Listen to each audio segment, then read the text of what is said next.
ಶ್ರೀ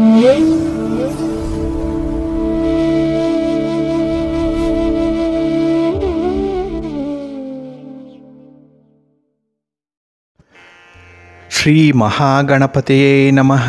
ಶ್ರೀ ಗುರುಭ್ಯೋ ನಮಃ. ಹರಿ ಓಂ. ಸಿರಿಗನ್ನಡ ಸುದ್ದಿವಾಹಿನಿಯ ಸದಭಿಮಾನದ ಸಹೃದಯ ವೀಕ್ಷಕ ಮಹಾಶಯರೇ, ತಮಗೆಲ್ಲರಿಗೂ ಕೂಡ ಸಿರಿಗನ್ನಡ ಸುದ್ದಿವಾಹಿನಿಗೆ ಸ್ವಾಗತ. ದಯಾಮಯನಾದಂಥ ಭಗವಂತನ ಅನುಗ್ರಹ ತಮ್ಮೆಲ್ಲರಿಗೆ ಪ್ರಾಪ್ತಿಯಾಗಲಿ, ತಮ್ಮೆಲ್ಲರ ಜೀವನ ಆರೋಗ್ಯದಾಯಕವಾಗಿರಲಿ, ಸಂತೃಪ್ತಿದಾಯಕವಾಗಿರಲಿ ಎಂದು ಭಗವಂತನಲ್ಲಿ ಪ್ರಾರ್ಥನೆಯನ್ನು ಮಾಡ್ತಾ ಈ ದಿನದ ವಿಶೇಷ ಕಾರ್ಯಕ್ರಮವನ್ನು ನೋಡೋಣ. ಹಾಗೆ ದ್ವಾದಶ ರಾಶಿಯವರ ಗೋಚಾರ ಫಲಗಳು ಹೇಗಿವೆ ಅನ್ನೋದನ್ನು ಕೂಡ ತಿಳಿಯೋಣ ಬನ್ನಿ. ವೀಕ್ಷಕರೇ, ಈ ದಿನ ತಮ್ಮ ಹುಟ್ಟುಹಬ್ಬವನ್ನು ಆಚರಿಸ್ಕೊಳ್ತಾ ಇರುವಂಥ ತಮಗೆಲ್ಲರಿಗೂ ಕೂಡ ಹುಟ್ಟುಹಬ್ಬದ ಶುಭಾಶಯಗಳು. ಹಾಗೆ ಈ ದಿನಾಂಕದಂದು ವಿವಾಹವಾಗಿರುವಂಥ ದಂಪತಿಗಳಿಗೂ ಕೂಡ ವಿವಾಹ ವಾರ್ಷಿಕೋತ್ಸವದ ಶುಭಾಶಯಗಳನ್ನು ಹೇಳ್ತಾ ಭಗವಂತ ತಮಗೆಲ್ಲರಿಗೂ ಕೂಡ ಸಕಲ ಸನ್ಮಂಗಳಗಳನ್ನು ಕರುಣಿಸಲಿ ಅಂತ ಹೇಳಿ ಸಿರಿಗನ್ನಡ ಸುದ್ದಿವಾಹಿನಿಯ ಪರವಾಗಿ ಪ್ರಾರ್ಥಿಸುತ್ತೇನೆ. ಪ್ರೀತಿಯ ಬಂಧುಗಳೇ, ಈ ದಿನ 2024 ಫೆಬ್ರವರಿ ತಿಂಗಳ 10ನೇ ತಾರೀಕು ಸ್ಥಿರವಾಸರ ಅಂದರೆ ಶನಿವಾರ. ಈ ಶನಿವಾರದ ನಿತ್ಯ ಪಂಚಾಂಗ ಫಲ ಹೇಗಿದೆ ನೋಡೋಣ ಬನ್ನಿ. ಶ್ರೀ ಶೋಭಕೃತು ನಾಮ ಸಂವತ್ಸರೆ, ಉತ್ತರಾಯಣೆ, ಶಿಶಿರ ಋತು, ಮಾಘ ಮಾಸ, ಶುಕ್ಲ ಪಕ್ಷದ ಪಾಡ್ಯ ಅಂದರೆ ಪ್ರತಿಪದ್ ಮೊದಲನೇ ದಿವಸ.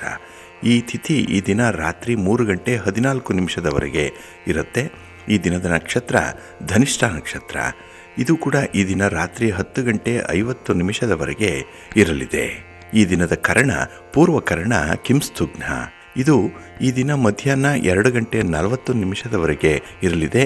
ನಂತರ ಉತ್ತರ ಕರ್ಣ ಭವ ಆರಂಭ ಆಗುತ್ತೆ. ಈ ದಿನದ ಯೋಗ ವರಿಯಾಣ ಯೋಗ. ದಿಕ್ಷೂಳೆ ಪೂರ್ವ ದಿಕ್ಕು. ಈ ದಿನ ಸೂರ್ಯ ಇರುವಂಥ ರಾಶಿ ಮಕರ, ಚಂದ್ರ ಇರುವಂಥ ರಾಶಿ ಕೂಡ ಮಕರ. ಹಾಗೆ ಈ ದಿನ ರಾಹುಕಾಲ ಇರುವಂಥ ಸಮಯ ಈ ದಿನ ಬೆಳಿಗ್ಗೆ 9:42 ಬೆಳಿಗ್ಗೆ 11:10 ಗುಳಿಕ ಕಾಲ ಈ ದಿನ ಬೆಳಿಗ್ಗೆ 6:47 ಬೆಳಿಗ್ಗೆ 8:14 ಹಾಗೆ ಯಮಗಂಡ ಕಾಲ ಈ ದಿನ ಮಧ್ಯಾಹ್ನ 2:05 ಮಧ್ಯಾಹ್ನ 3:33 ಇರಲಿದೆ. ಇನ್ನು ಈ ದಿನ ದುಷ್ಟ ಮುಹೂರ್ತ ಇರುವಂಥ ಸಮಯ ಈ ದಿನ ಬೆಳಿಗ್ಗೆ 8:19 ಬೆಳಿಗ್ಗೆ 9:06 ದುರ್ಮುಹೂರ್ತ ಇರುವಂಥ ಸಮಯ. ಹಾಗಾಗಿ ಈ ಸಮಯದಲ್ಲಿ ಯಾವುದೇ ಪ್ರಯಾಣವನ್ನಾಗಲಿ ಯಾವುದೇ ಶುಭ ಕಾರ್ಯಗಳನ್ನಾಗಲಿ ಆರಂಭ ಮಾಡಬೇಡಿ. ಏಕೆಂದರೆ ನೀವು ಯಾವುದೇ ಕೆಲಸಗಳನ್ನು ಈ ದುರ್ಮುಹೂರ್ತ ಇರುವಂಥ ಸಮಯದಲ್ಲಿ ಆರಂಭ ಮಾಡಿದರೆ ಅದು ಕೊಡುವಂಥ ಫಲಿತಾಂಶಗಳು ಅಷ್ಟೊಂದು ಅನುಕೂಲಕರವಾಗಿ ಇರೋದಿಲ್ಲ. ಆದ್ದರಿಂದಲೇ ಈ ದುರ್ಮುಹೂರ್ತವನ್ನು ಅವಾಯ್ಡ್ ಮಾಡುವಂಥದ್ದು ತುಂಬ ಉತ್ತಮ.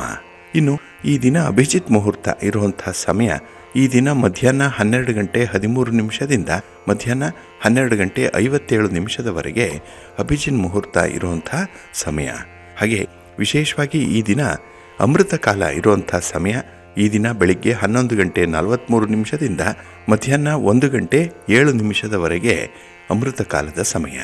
ಇನ್ನು ಈ ದಿನ ಸೂರ್ಯೋದಯ ಆಗುವಂಥ ಸಮಯ ಪ್ರಾತಃ ಕಾಲ 6:46 ಸೂರ್ಯಾಸ್ತ ಸಂಜೆ 6:22. ಇನ್ನು ಈ ದಿನ ಚಂದ್ರನ ಬಲ ಇರುವಂಥ ರಾಶಿಗಳು ಅಂತ ಹೇಳಿದ್ರೆ ಮೇಷ, ಕರ್ಕಾಟಕ, ಸಿಂಹ, ವೃಶ್ಚಿಕ, ಮಕರ ಮತ್ತು ಮೀನ. ಈ 6 ರಾಶಿಯವರಿಗೆ ಚಂದ್ರನಿಂದ ಗೋಚಾರದಲ್ಲಿ ಶುಭ ಫಲಗಳ ಯೋಗ ಇರುತ್ತೆ. ಇನ್ನು ಉಳಿದ 6 ರಾಶಿಯವರಿಗೆ ಮಿಶ್ರ ಫಲದ ಯೋಗ ಇರುತ್ತೆ. ಅದನ್ನು ಮುಂದೆ ದ್ವಾದಶ ರಾಶಿಯವರ ಗೋಚಾರ ಫಲಗಳನ್ನು ನೋಡುವಂಥ ಸಂದರ್ಭದಲ್ಲಿ ಮತ್ತಷ್ಟು ವಿಚಾರಗಳನ್ನು ತಿಳ್ಕೊಳ್ಳೋಣ. ಇನ್ನು ಈ ದಿನದ ಹೊರದ ಅಧಿಪತಿ ಶನಿ. ಶನಿ ಅಂತ ಹೇಳಿದ್ರೆ ಕರ್ಮಕ್ಕೆ ಕಾರಕನಾಗಿರುವಂಥವನು. ಇಲ್ಲಿ ಕರ್ಮ ಅಂತ ಹೇಳಿದ್ರೆ ಕೆಲಸ, ನಾವು ಮಾಡುವಂಥ ಪ್ರತಿ ಕೆಲಸ, ಪ್ರತಿ ಉದ್ಯೋಗ, ಇದಕ್ಕೆ ಕಾರಕತ್ವವನ್ನು ಹೊಂದಿರುವಂಥವನು ಶನಿ. ಹಾಗಾಗಿನೇ ಯಾರು ಕಷ್ಟಪಟ್ಟು ಶ್ರಮದಿಂದ ಕೆಲಸವನ್ನು ಮಾಡ್ತಾರೆ ಅಂಥವ್ರಿಗೆ ಅತ್ಯಂತ ಉತ್ತಮವಾದಂಥ ಫಲಗಳು ಸಿಕ್ಕುವಂಥ ದಿನ ಇದು. ಹಾಗೆ ಯಾವುದೇ ರೀತಿಯ ಕೆಲಸ ಕಾರ್ಯಗಳಾಗಲಿ ಅದು ನಿಧಾನಗತಿಯಲ್ಲಿ ನಡೆದರೂ ಕೂಡ, ಅಂದರೆ ಮಂದಗತಿಯಲ್ಲಿ ನಡೆದರೂ ಕೂಡ ಅದು ಸ್ಥಿರವಾದಂಥ ಫಲಿತಾಂಶವನ್ನು ತಂದುಕೊಡುತ್ತೆ. ಹಾಗಾಗಿನೇ ಸ್ಥಿರವಾದ ಕಾರ್ಯಗಳನ್ನು ಮಾಡಲಿಕ್ಕೆ ಈ ದಿನ ತುಂಬ ಪ್ರಶಸ್ತವಾಗಿರುವಂಥದ್ದು. ಹಾಗಾಗಿ ಈ ಸ್ಥಿರವಾಸರ ಅಂತ ಹೇಳಿ ಕರೆಯುವಂಥದ್ದು ಶನಿವಾರವನ್ನು ಈ ಕಾರಣಕ್ಕಾಗಿಯೇ. ಹಾಗೆ ಆಧ್ಯಾತ್ಮಿಕ ಸಾಧನೆಯನ್ನು ಮಾಡುವಂಥವ್ರಿಗೆ ಅತ್ಯುತ್ತಮವಾದಂಥ ದಿನ ಇದು. ಏಕೆಂದರೆ ಈ ರೀತಿಯ ಸಾಧನೆಗಳು ಜೀವಿತದ ಕೊನೆಯವರೆಗೂ ಕೂಡ ಇರುತ್ತೆ, ನಮ್ಮ ಜೊತೆನೇ ಇರುತ್ತೆ. ಹಾಗೆ ಸ್ಥಿರವಾಗಿರುವಂಥ ಸಾಧನೆಗಳಿದು. ಹಾಗೆ ಕೆಲವರು ಯಂತ್ರ, ಮಂತ್ರ, ತಂತ್ರ ಇತ್ಯಾದಿ ವಿದ್ಯೆಗಳನ್ನು ಕಲಿಯುವಂಥವರಿದ್ದಾರೆ. ಅಂಥವ್ರಿಗೂ ಕೂಡ ಈ ದಿನ ಪ್ರಶಸ್ತವಾಗಿದೆ. ಅಂತಹ ಕಲಿಕಾರ್ಥಿಗಳಿಗೂ ಕೂಡ ಈ ದಿನ ತುಂಬ ಅನುಕೂಲತೆಗಳು ಉಂಟಾಗುತ್ತೆ. ಹಾಗಾಗಿನೇ ಈ ಶನಿವಾರದ ದಿನ ವಿಶೇಷವಾಗಿ ಸಾಧನೆಯನ್ನು ಮಾಡುವಂಥವ್ರಿಗೆ, ಶ್ರಮಜೀವಿಗಳಿಗೆ ತುಂಬ ಲಾಭ ಇರುವಂಥ ಸಂದರ್ಭ ಇದು. ಹಾಗೆ ಈ ದಿನ ಇರುವಂಥ ಗುರುಹೋರ ಎಲ್ಲ ಕೆಲಸಗಳಿಗೂ ಕೂಡ ತುಂಬ ಅನುಕೂಲಕರವಾಗಿರುವಂಥ ಸಮಯ. ಹಾಗಾಗಿ ಯಾವುದೇ ಕೆಲಸಗಳನ್ನಾದರೂ ಕೂಡ ನೀವು ಈ ಗುರುಹೋರದಲ್ಲಿ ಈ ದಿನ ಆರಂಭ ಮಾಡಬಹುದು. ಒಳ್ಳೆಯ ಫಲ, ಸ್ಥಿರವಾದ ಫಲ ಸಿಕ್ಕೇ ಸಿಕ್ಕತ್ತೆ. ಹಾಗಾಗಿ ಈ ದಿನ ಗುರುಹೋರ ಇರುವಂಥ ಸಮಯ ಬೆಳಿಗ್ಗೆ 7 ಗಂಟೆ 43 ನಿಮಿಷದಿಂದ ಬೆಳಿಗ್ಗೆ 8 ಗಂಟೆ 41 ನಿಮಿಷದವರೆಗೆ. ಇನ್ನು ಮಧ್ಯಾಹ್ನ 2 ಗಂಟೆ 29 ನಿಮಿಷದಿಂದ ಮಧ್ಯಾಹ್ನ 3 ಗಂಟೆ 27 ನಿಮಿಷದವರೆಗೆ. ಹಾಗೆ ರಾತ್ರಿ 9 ಗಂಟೆ 27 ನಿಮಿಷದಿಂದ ರಾತ್ರಿ 10 ಗಂಟೆ 29 ನಿಮಿಷದವರೆಗೆ ಗುರುಹೋರ ಇರುವಂಥ ಸಮಯ. ಇದನ್ನು ನೀವು ಅನುಸರಣೆ ಮಾಡಬಹುದು, ಒಳ್ಳೆಯದಾಗತ್ತೆ.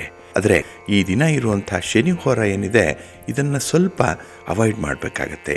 ಏಕೆಂದರೆ ನಿಧಾನವಾಗಿ ಫಲಿತಾಂಶಗಳು ಬರುತ್ತೆ. ನಿಮ್ಮ ಸ್ಪೀಡ್ಗೆ ನಿಮ್ಮ ಕೆಲಸಗಳಾಗಲ್ಲ. ಸ್ವಲ್ಪ ಮಂದಗತಿಯಲ್ಲೇ ಕೆಲಸಗಳಾಗೋದ್ರಿಂದ ನಿಮ್ಮ ತಾಳ್ಮೆ ಪರೀಕ್ಷೆಗೆ ಒಳಪಡುವಂಥದ್ದು ಇರುತ್ತೆ. ಹಾಗಾಗಿನೇ ಕೆಲವೊಂದು ಪ್ರಮುಖವಾದಂಥ ಕೆಲಸ ಕಾರ್ಯಗಳನ್ನು ಈ ದಿನ ಇರುವಂಥ ಶನಿ ಹೋರದಲ್ಲಿ ಆರಂಭ ಮಾಡಬೇಡಿ. ಹಾಗಾಗಿ ಈ ದಿನ ಶನಿ ಹೋರ ಇರುವಂಥ ಸಮಯ ಬೆಳಿಗ್ಗೆ 6 ಗಂಟೆ 45 ನಿಮಿಷದಿಂದ ಬೆಳಿಗ್ಗೆ 7 ಗಂಟೆ 43 ನಿಮಿಷದವರೆಗೆ. ಇನ್ನು ಮಧ್ಯಾಹ್ನ 1 ಗಂಟೆ 31 ನಿಮಿಷದಿಂದ ಮಧ್ಯಾಹ್ನ 2 ಗಂಟೆ 29 ನಿಮಿಷದವರೆಗೆ. ಹಾಗೆ ರಾತ್ರಿ 8 ಗಂಟೆ 25 ನಿಮಿಷದಿಂದ ರಾತ್ರಿ 9 ಗಂಟೆ 27 ನಿಮಿಷದವರೆಗೆ ಶನಿಹೋರ ಇರುವಂಥ ಸಮಯ. ಇನ್ನು ಈ ದಿನ ಇರುವಂಥ ಕುಜಹೋರ ತುಂಬ ಫೇವರಬಲ್ ಆಗಿ ಇರುವಂಥದ್ದು, ಬಹಳ ಚೆನ್ನಾಗಿದೆ. ಅದರಲ್ಲೂ ಈ ಸಾಹಸ ಕೃತ್ಯಗಳನ್ನು ಮಾಡುವಂಥ ಈ ಇಲಾಖೆಗಳಿದೆ, ಅಂದರೆ ಪೊಲೀಸ್ ಇಲಾಖೆ, ಮಿಲಿಟರಿ ಇಲಾಖೆ, ಹಾಗೆ ಅಗ್ನಿಶಾಮಕ ದಳ ಇತ್ಯಾದಿ ಇಲಾಖೆಗಳಲ್ಲಿ ಕೆಲಸ ಮಾಡುವಂಥವ್ರಿಗೆ ತುಂಬ ಅತ್ಯುತ್ತಮವಾದಂಥ ಅನುಕೂಲಕರವಾಗಿರುವಂಥ ಸಮಯ ಇದು. ಹಾಗಾಗಿ ನಿಮ್ಮ ಯಾವುದೇ ಒಂದು ಉದ್ಯೋಗದ ವಿಚಾರದಲ್ಲಿ ತೀರ್ಮಾನವನ್ನು ಕೈಗೊಳ್ಳಲಿಕ್ಕೂ ಕೂಡ ಸಮಯ ಪ್ರಶಸ್ತವಾಗಿದೆ ಈ ದಿನ ಇರುವಂಥ ಕುಜಹೋರ. ಹಾಗೆ ಈ ನ್ಯಾಯಾಂಗ ಇಲಾಖೆಗಳಲ್ಲಿ ಯಾವುದೇ ರೀತಿಯ ಕಾನೂನುಬದ್ಧವಾದಂತಹ ಕೆಲಸ ಕಾರ್ಯಗಳಿದ್ರೂ ಕೂಡ ಅದನ್ನು ನಿಮ್ಮ ಪರವಾಗಿಸಿಕೊಳ್ಳುವಂಥ ಒಂದು ಪ್ರಯತ್ನವನ್ನು ಮಾಡಬಹುದು. ಇದು ಅನುಕೂಲಕರವಾದಂತಹ ಫಲಿತಾಂಶವನ್ನು ತರುತ್ತೆ. ಹಾಗಾಗಿ ಈ ದಿನ ಕುಜಹೋರ ಇರುವಂಥ ಸಮಯ ಬೆಳಿಗ್ಗೆ 8 ಗಂಟೆ 41 ನಿಮಿಷದಿಂದ ಬೆಳಿಗ್ಗೆ 9 ಗಂಟೆ 39 ನಿಮಿಷದವರೆಗೆ. ಹಾಗೆ ಅಪರಾಹ್ನ 3 ಗಂಟೆ 27 ನಿಮಿಷದಿಂದ ಅಪರಾಹ್ನ 4 ಗಂಟೆ 25 ನಿಮಿಷದವರೆಗೆ. ಇನ್ನು ರಾತ್ರಿ 10 ಗಂಟೆ 29 ನಿಮಿಷದಿಂದ ರಾತ್ರಿ 11 ಗಂಟೆ 31 ನಿಮಿಷದವರೆಗೆ ಕುಜಹೋರ ಇರುವಂಥ ಸಮಯ. ಇದನ್ನು ಸ್ವಲ್ಪ ಅನುಸರಣೆ ಮಾಡ್ಕೊಳ್ಳಿ, ಒಳ್ಳೆಯದಾಗತ್ತೆ. ಆದರೆ ಈ ದಿನ ಇರುವಂಥ ರವಿ ಹೋರವನ್ನು ಸ್ವಲ್ಪ ಅವಾಯ್ಡ್ ಮಾಡಿ. ರಾಜಕಾರಣಿಗಳು, ರಾಜಕೀಯ ಕ್ಷೇತ್ರದಲ್ಲಿರುವಂಥವರು, ಸರ್ಕಾರದ ಅಧಿಕಾರಿಗಳು ಈ ದಿನ ರವಿ ಹೋರಾದಲ್ಲಿ ಯಾವುದೇ ಕೆಲಸಗಳನ್ನು ಮಾಡಬೇಡಿ, ತಟಸ್ಥರಾಗಿದ್ಬಿಡಿ. ಹಾಗೆ ರಾಜಕಾರಣಿಗಳನ್ನು ಭೇಟಿ ಮಾಡುವಂಥದ್ದಾಗಲಿ ಅಥವಾ ಗಣ್ಯರನ್ನು, ಪ್ರಮುಖ ವ್ಯಕ್ತಿಗಳನ್ನು ಭೇಟಿ ಮಾಡುವಂಥ ಒಂದು ಪ್ರಯತ್ನವನ್ನಾಗಲಿ ರವಿ ಹೋರಾದಲ್ಲಿ ಮಾಡಬೇಡಿ. ಏಕೆಂದರೆ ಅಷ್ಟೊಂದು ಅನುಕೂಲವನ್ನು ತರಲ್ಲ ನಿಮ್ಮ ಈ ಪ್ರಯತ್ನ. ಹಾಗಾಗಿ ಈ ದಿನ ರವಿ ಹೋರ ಇರುವಂಥ ಸಮಯ ಬೆಳಿಗ್ಗೆ 9 ಗಂಟೆ 39 ನಿಮಿಷದಿಂದ ಬೆಳಿಗ್ಗೆ 10 ಗಂಟೆ 37 ನಿಮಿಷದವರೆಗೆ. ಇನ್ನು ಅಪರಾಹ್ನ 4 ಗಂಟೆ 25 ನಿಮಿಷದಿಂದ 5 ಗಂಟೆ 23 ನಿಮಿಷದವರೆಗೆ. ಹಾಗೆ ರಾತ್ರಿ 11 ಗಂಟೆ 31 ನಿಮಿಷದಿಂದ ರಾತ್ರಿ 12 ಗಂಟೆ 33 ನಿಮಿಷದವರೆಗೆ ರವಿ ಹೋರ ಇರುವಂಥ ಸಮಯ. ಇದನ್ನು ನೀವು ಅವಾಯ್ಡ್ ಮಾಡಿ, ಒಳ್ಳೆಯದಾಗತ್ತೆ. ಹಾಗಾಗಿ ಬಂಧುಗಳೇ, ನಿಮ್ಮ ಕೆಲಸ ಕಾರ್ಯಗಳನ್ನು ಒಳ್ಳೆಯ ಮುಹೂರ್ತದಲ್ಲಿ ಆರಂಭ ಮಾಡಿ.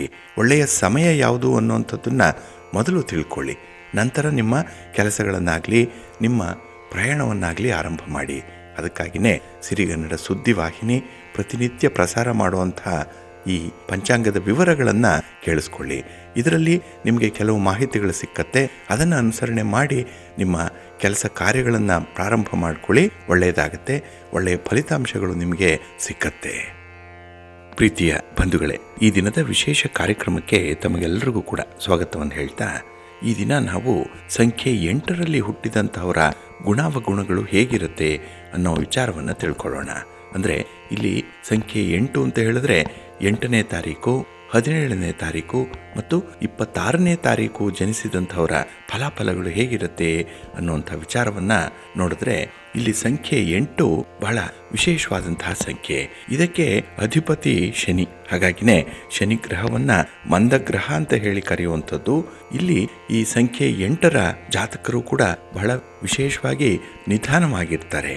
ಇಲ್ಲಿ ಶನಿಯನ್ನ ವಿಕಲಚೇತನ ಗ್ರಹ ಅಂತ ಹೇಳಿ ಕರೆಯುವಂಥದ್ದಿದೆ. ಏಕೆಂತ ಹೇಳಿದ್ರೆ ಇಲ್ಲಿ ಮಂದಗ್ರಹದ ಜೊತೆಗೆ ಕುಂಟ, ಹೆಳವ ಅನ್ನುವಂತಹ ಒಂದು ಅನ್ವರ್ಥ ನಾಮ ಕೂಡ ಶನಿಗಿದೆ. ಹಾಗಾಗಿ ಶನಿ ಗ್ರಹ ನೋಡಲಿಕ್ಕೆ ತುಂಬ ಬೃಹದಾಕಾರವಾಗಿ ಕಂಡರೂ ಕೂಡ ಚಲನೆಯಲ್ಲಿ ತುಂಬ ನಿಧಾನ. ಹಾಗಾಗಿನೇ ಒಂದು ರಾಶಿಯಿಂದ ಇನ್ನೊಂದು ರಾಶಿಗೆ ಹೋಗಲಿಕ್ಕೆ ಶನಿ ತೆಗೆದುಕೊಳ್ಳುವಂಥ ಕಾಲಮಾನ ಅಂತ ಹೇಳಿದ್ರೆ 2.5 ವರ್ಷಗಳು. ಇನ್ನು ಚಲನೆಯಲ್ಲಿ ತುಂಬ ನಿಧಾನವಾಗಿರುವಂಥ ಶನಿಯಲ್ಲಿ ಕೆಲವೊಂದು ವಿಶೇಷ ಗುಣಗಳನ್ನು ಕೂಡ ಕಾಣಬಹುದು. ಆದರೆ ಇಲ್ಲಿ ಈ ಸಂಖ್ಯೆ 8ರಲ್ಲಿ ಜನಿಸಿದಂಥವರು ತುಂಬ ನಿಧಾನವಾಗಿ ನಡೆಯುವಂಥವ್ರು. ಅಂದರೆ ಇವರ ನಡಿಗೆ ಕೂಡ ನಿಧಾನವಾಗಿರುತ್ತೆ. ಕೆಲಸ ಕಾರ್ಯಗಳನ್ನು ನಿಧಾನವಾಗಿ ಮಾಡ್ತಾರೆ. ಯಾವುದೇ ರೀತಿಯ ಆತುರತೆ ಅನ್ನುವಂಥದ್ದು ಇವರಿಗೆ ಇರಲ್ಲ. ಹಾಗೆ ಬಹಳಷ್ಟು ಕಷ್ಟಪಡುವಂತಹ ಜನ ಇವರು. ಏಕೆಂತ ಹೇಳಿದ್ರೆ ಶನಿದೇವರೇ ಈ ಶ್ರಮಕ್ಕೆ ಕಾರಕನಾಗಿರುವಂಥವನು, ಕರ್ಮಕ್ಕೆ ಕಾರಕನಾಗಿರುವಂಥವನು. ಹಾಗಾಗಿನೇ ಇವರಿಗೆ ಕಷ್ಟಗಳಾದರೂ ಕೂಡ, ಸುಖ ಆದರೂ ಕೂಡ ಒಂದೇ ದಿನದಲ್ಲಿ ಅದು ತೀರಲ್ಲ. ಅದು ನಿರಂತರವಾಗಿ ಇವರಿಗೆ ಇದ್ದೇ ಇರುತ್ತೆ. ಹಾಗಾಗಿ ಶನಿಗ್ರಹ ಹೇಗೆ ನಿಧಾನವಾಗಿ ನಡೆದುಕೊಂಡು ಹೋಗ್ತಾನೋ ಹಾಗೆ ಇವರ ಬೆಳವಣಿಗೆ ಕೂಡ ನಿಧಾನವಾಗಿ ಹಂತ ಹಂತವಾಗಿ ಮುಂದುವರಿತಾ ಇರುತ್ತೆ. ಹಾಗಾಗಿ ಒಂದೇ ಕ್ಷಣದಲ್ಲಿ ಆಗಸದಷ್ಟು ಎತ್ತರಕ್ಕೆ ಬೆಳೆದು ನಿಲ್ಲುವಂಥ ಸಾಧನೆಯನ್ನು ಮಾಡಿಬಿಡ್ತಾರೆ. ಆದರೆ ಆರಂಭ ಮಾತ್ರ ಸ್ವಲ್ಪ ನಿಧಾನವಾಗಿ ಆಗುತ್ತೆ. ಆದರೆ ಯಾವುದೇ ಕೆಲಸಗಳನ್ನು ಮಾಡಿದ್ರೂ ಕೂಡ ಇವರು ಸ್ಥಿರವಾಗಿ ಆಲೋಚನೆ ಮಾಡುವಂಥವ್ರು, ಶಾಶ್ವತವಾದ ಕೆಲಸಗಳನ್ನು ಮಾಡುವಂಥವ್ರು. ಇನ್ನು ತಾತ್ಕಾಲಿಕ ಸುಖಕ್ಕೆ ಇವರು ಮಾರು ಹೋಗಲ್ಲ. ಏನೇ ಮಾಡಿದ್ರೂ, ಯಾವುದೇ ಫಲಿತಾಂಶವನ್ನು ನಿರೀಕ್ಷಣೆ ಮಾಡಿದ್ರೂ ಅದು 4 ದಿನ ಇರಬೇಕು, 4 ದಿನ ಸೌಕರ್ಯವನ್ನು ಅನುಭವಿಸಬೇಕು ಅನ್ನುವಂಥ ಒಂದು ಸ್ವಭಾವ ಇವರಲ್ಲಿರುತ್ತೆ.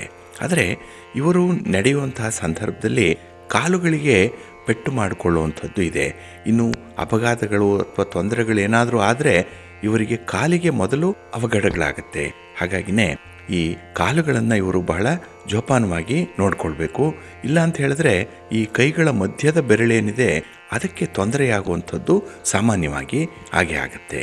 ಇನ್ನು ವಿಶೇಷವಾಗಿ ಈ 8ರ ದಿನಾಂಕದಲ್ಲಿ ಹುಟ್ಟಿದಂಥವರು ಒಳ್ಳೆಯ ಕೆಲಸಗಳನ್ನು ಮಾಡಲೇಬೇಕು, ದಾನ ಧರ್ಮಾದಿಗಳನ್ನು ಮಾಡಲೇಬೇಕು, ಪ್ರಾಮಾಣಿಕವಾಗಿ ಇರಲೇಬೇಕು. ಇಲ್ಲ ಅಂತ ಹೇಳಿದ್ರೆ ತುಂಬ ತೊಂದರೆಗಳು ಉಂಟಾಗುತ್ತೆ. ಹಾಗಾಗಿನೇ ಇವರಿಗೆ ಎಷ್ಟೇ ಕೆಲಸ ಮಾಡಿದ್ರೂ ಕೂಡ ಸಮಾಜ ಸೇವೆ ಅನ್ನುವಂಥದ್ದನ್ನು ಇವರು ಮುಂದುವರಿಸಬೇಕಾಗತ್ತೆ. ಹಾಗೆ ತಮ್ಮ ಕೆಲಸ ಕಾರ್ಯಗಳಲ್ಲಿ ಹೆಚ್ಚಿನ ಭಾಗದಲ್ಲಿ ಇವರು ತಮಗಿಂತ ಇತರರಿಗೆ ಆಗುವಂಥ ಅನುಕೂಲತೆಗಳ ಬಗ್ಗೆ ಯೋಚನೆ ಮಾಡಬೇಕಾಗತ್ತೆ. ಅಂತಹ ಮನೋಭಾವ ಇದ್ದರೆ ಅವರು ತುಂಬ ಸಂತೋಷವಾಗಿ ಇರ್ತಾರೆ. ಹಾಗಾಗಿ ಎಷ್ಟೇ ಕಷ್ಟದ ಹಾದಿಯಾದರೂ ಕೂಡ ಆ ಹಾದಿಯ ಪರಿಚಯ ಇವರು ಬಹಳ ಬೇಗ ಮಾಡಿಕೊಳ್ಬೇಕು, ಯಾಮಾರಬಾರ್ದು. ಜೊತೆಗೆ ತಾವು ಏನಾದರೂ ತಪ್ಪು ದಾರಿಯಲ್ಲಿ ಹೋಗ್ತಾ ಇದ್ರೆ ಅದನ್ನು ಸರಿಪಡಿಸ್ಕೊಂಡು ಬದಲಾದ ಮಾರ್ಗದಲ್ಲಿ ಚಲಿಸಿದ್ರೆ ಖಂಡಿತ ಉತ್ತಮ ಫಲಗಳನ್ನು ಪಡ್ಕೊಳ್ಳುವಂಥದ್ದು. ಹಾಗೆ ಜೀವನದಲ್ಲೂ ಕೂಡ ಎಲ್ಲರಿಗಿಂತ ಪ್ರಸಿದ್ಧರಾಗುವಂಥ ಸಾಧ್ಯತೆ ಇದೆ. ಹಾಗೆ ಅಹಂಕಾರವನ್ನು ಬಿಟ್ಟರೆ ಇವರು ಅತ್ಯುನ್ನತವಾದಂತಹ ಒಂದು ಸ್ಥಾನಮಾನವನ್ನು ಕೂಡ ಪಡ್ಕೊಳ್ತಾರೆ.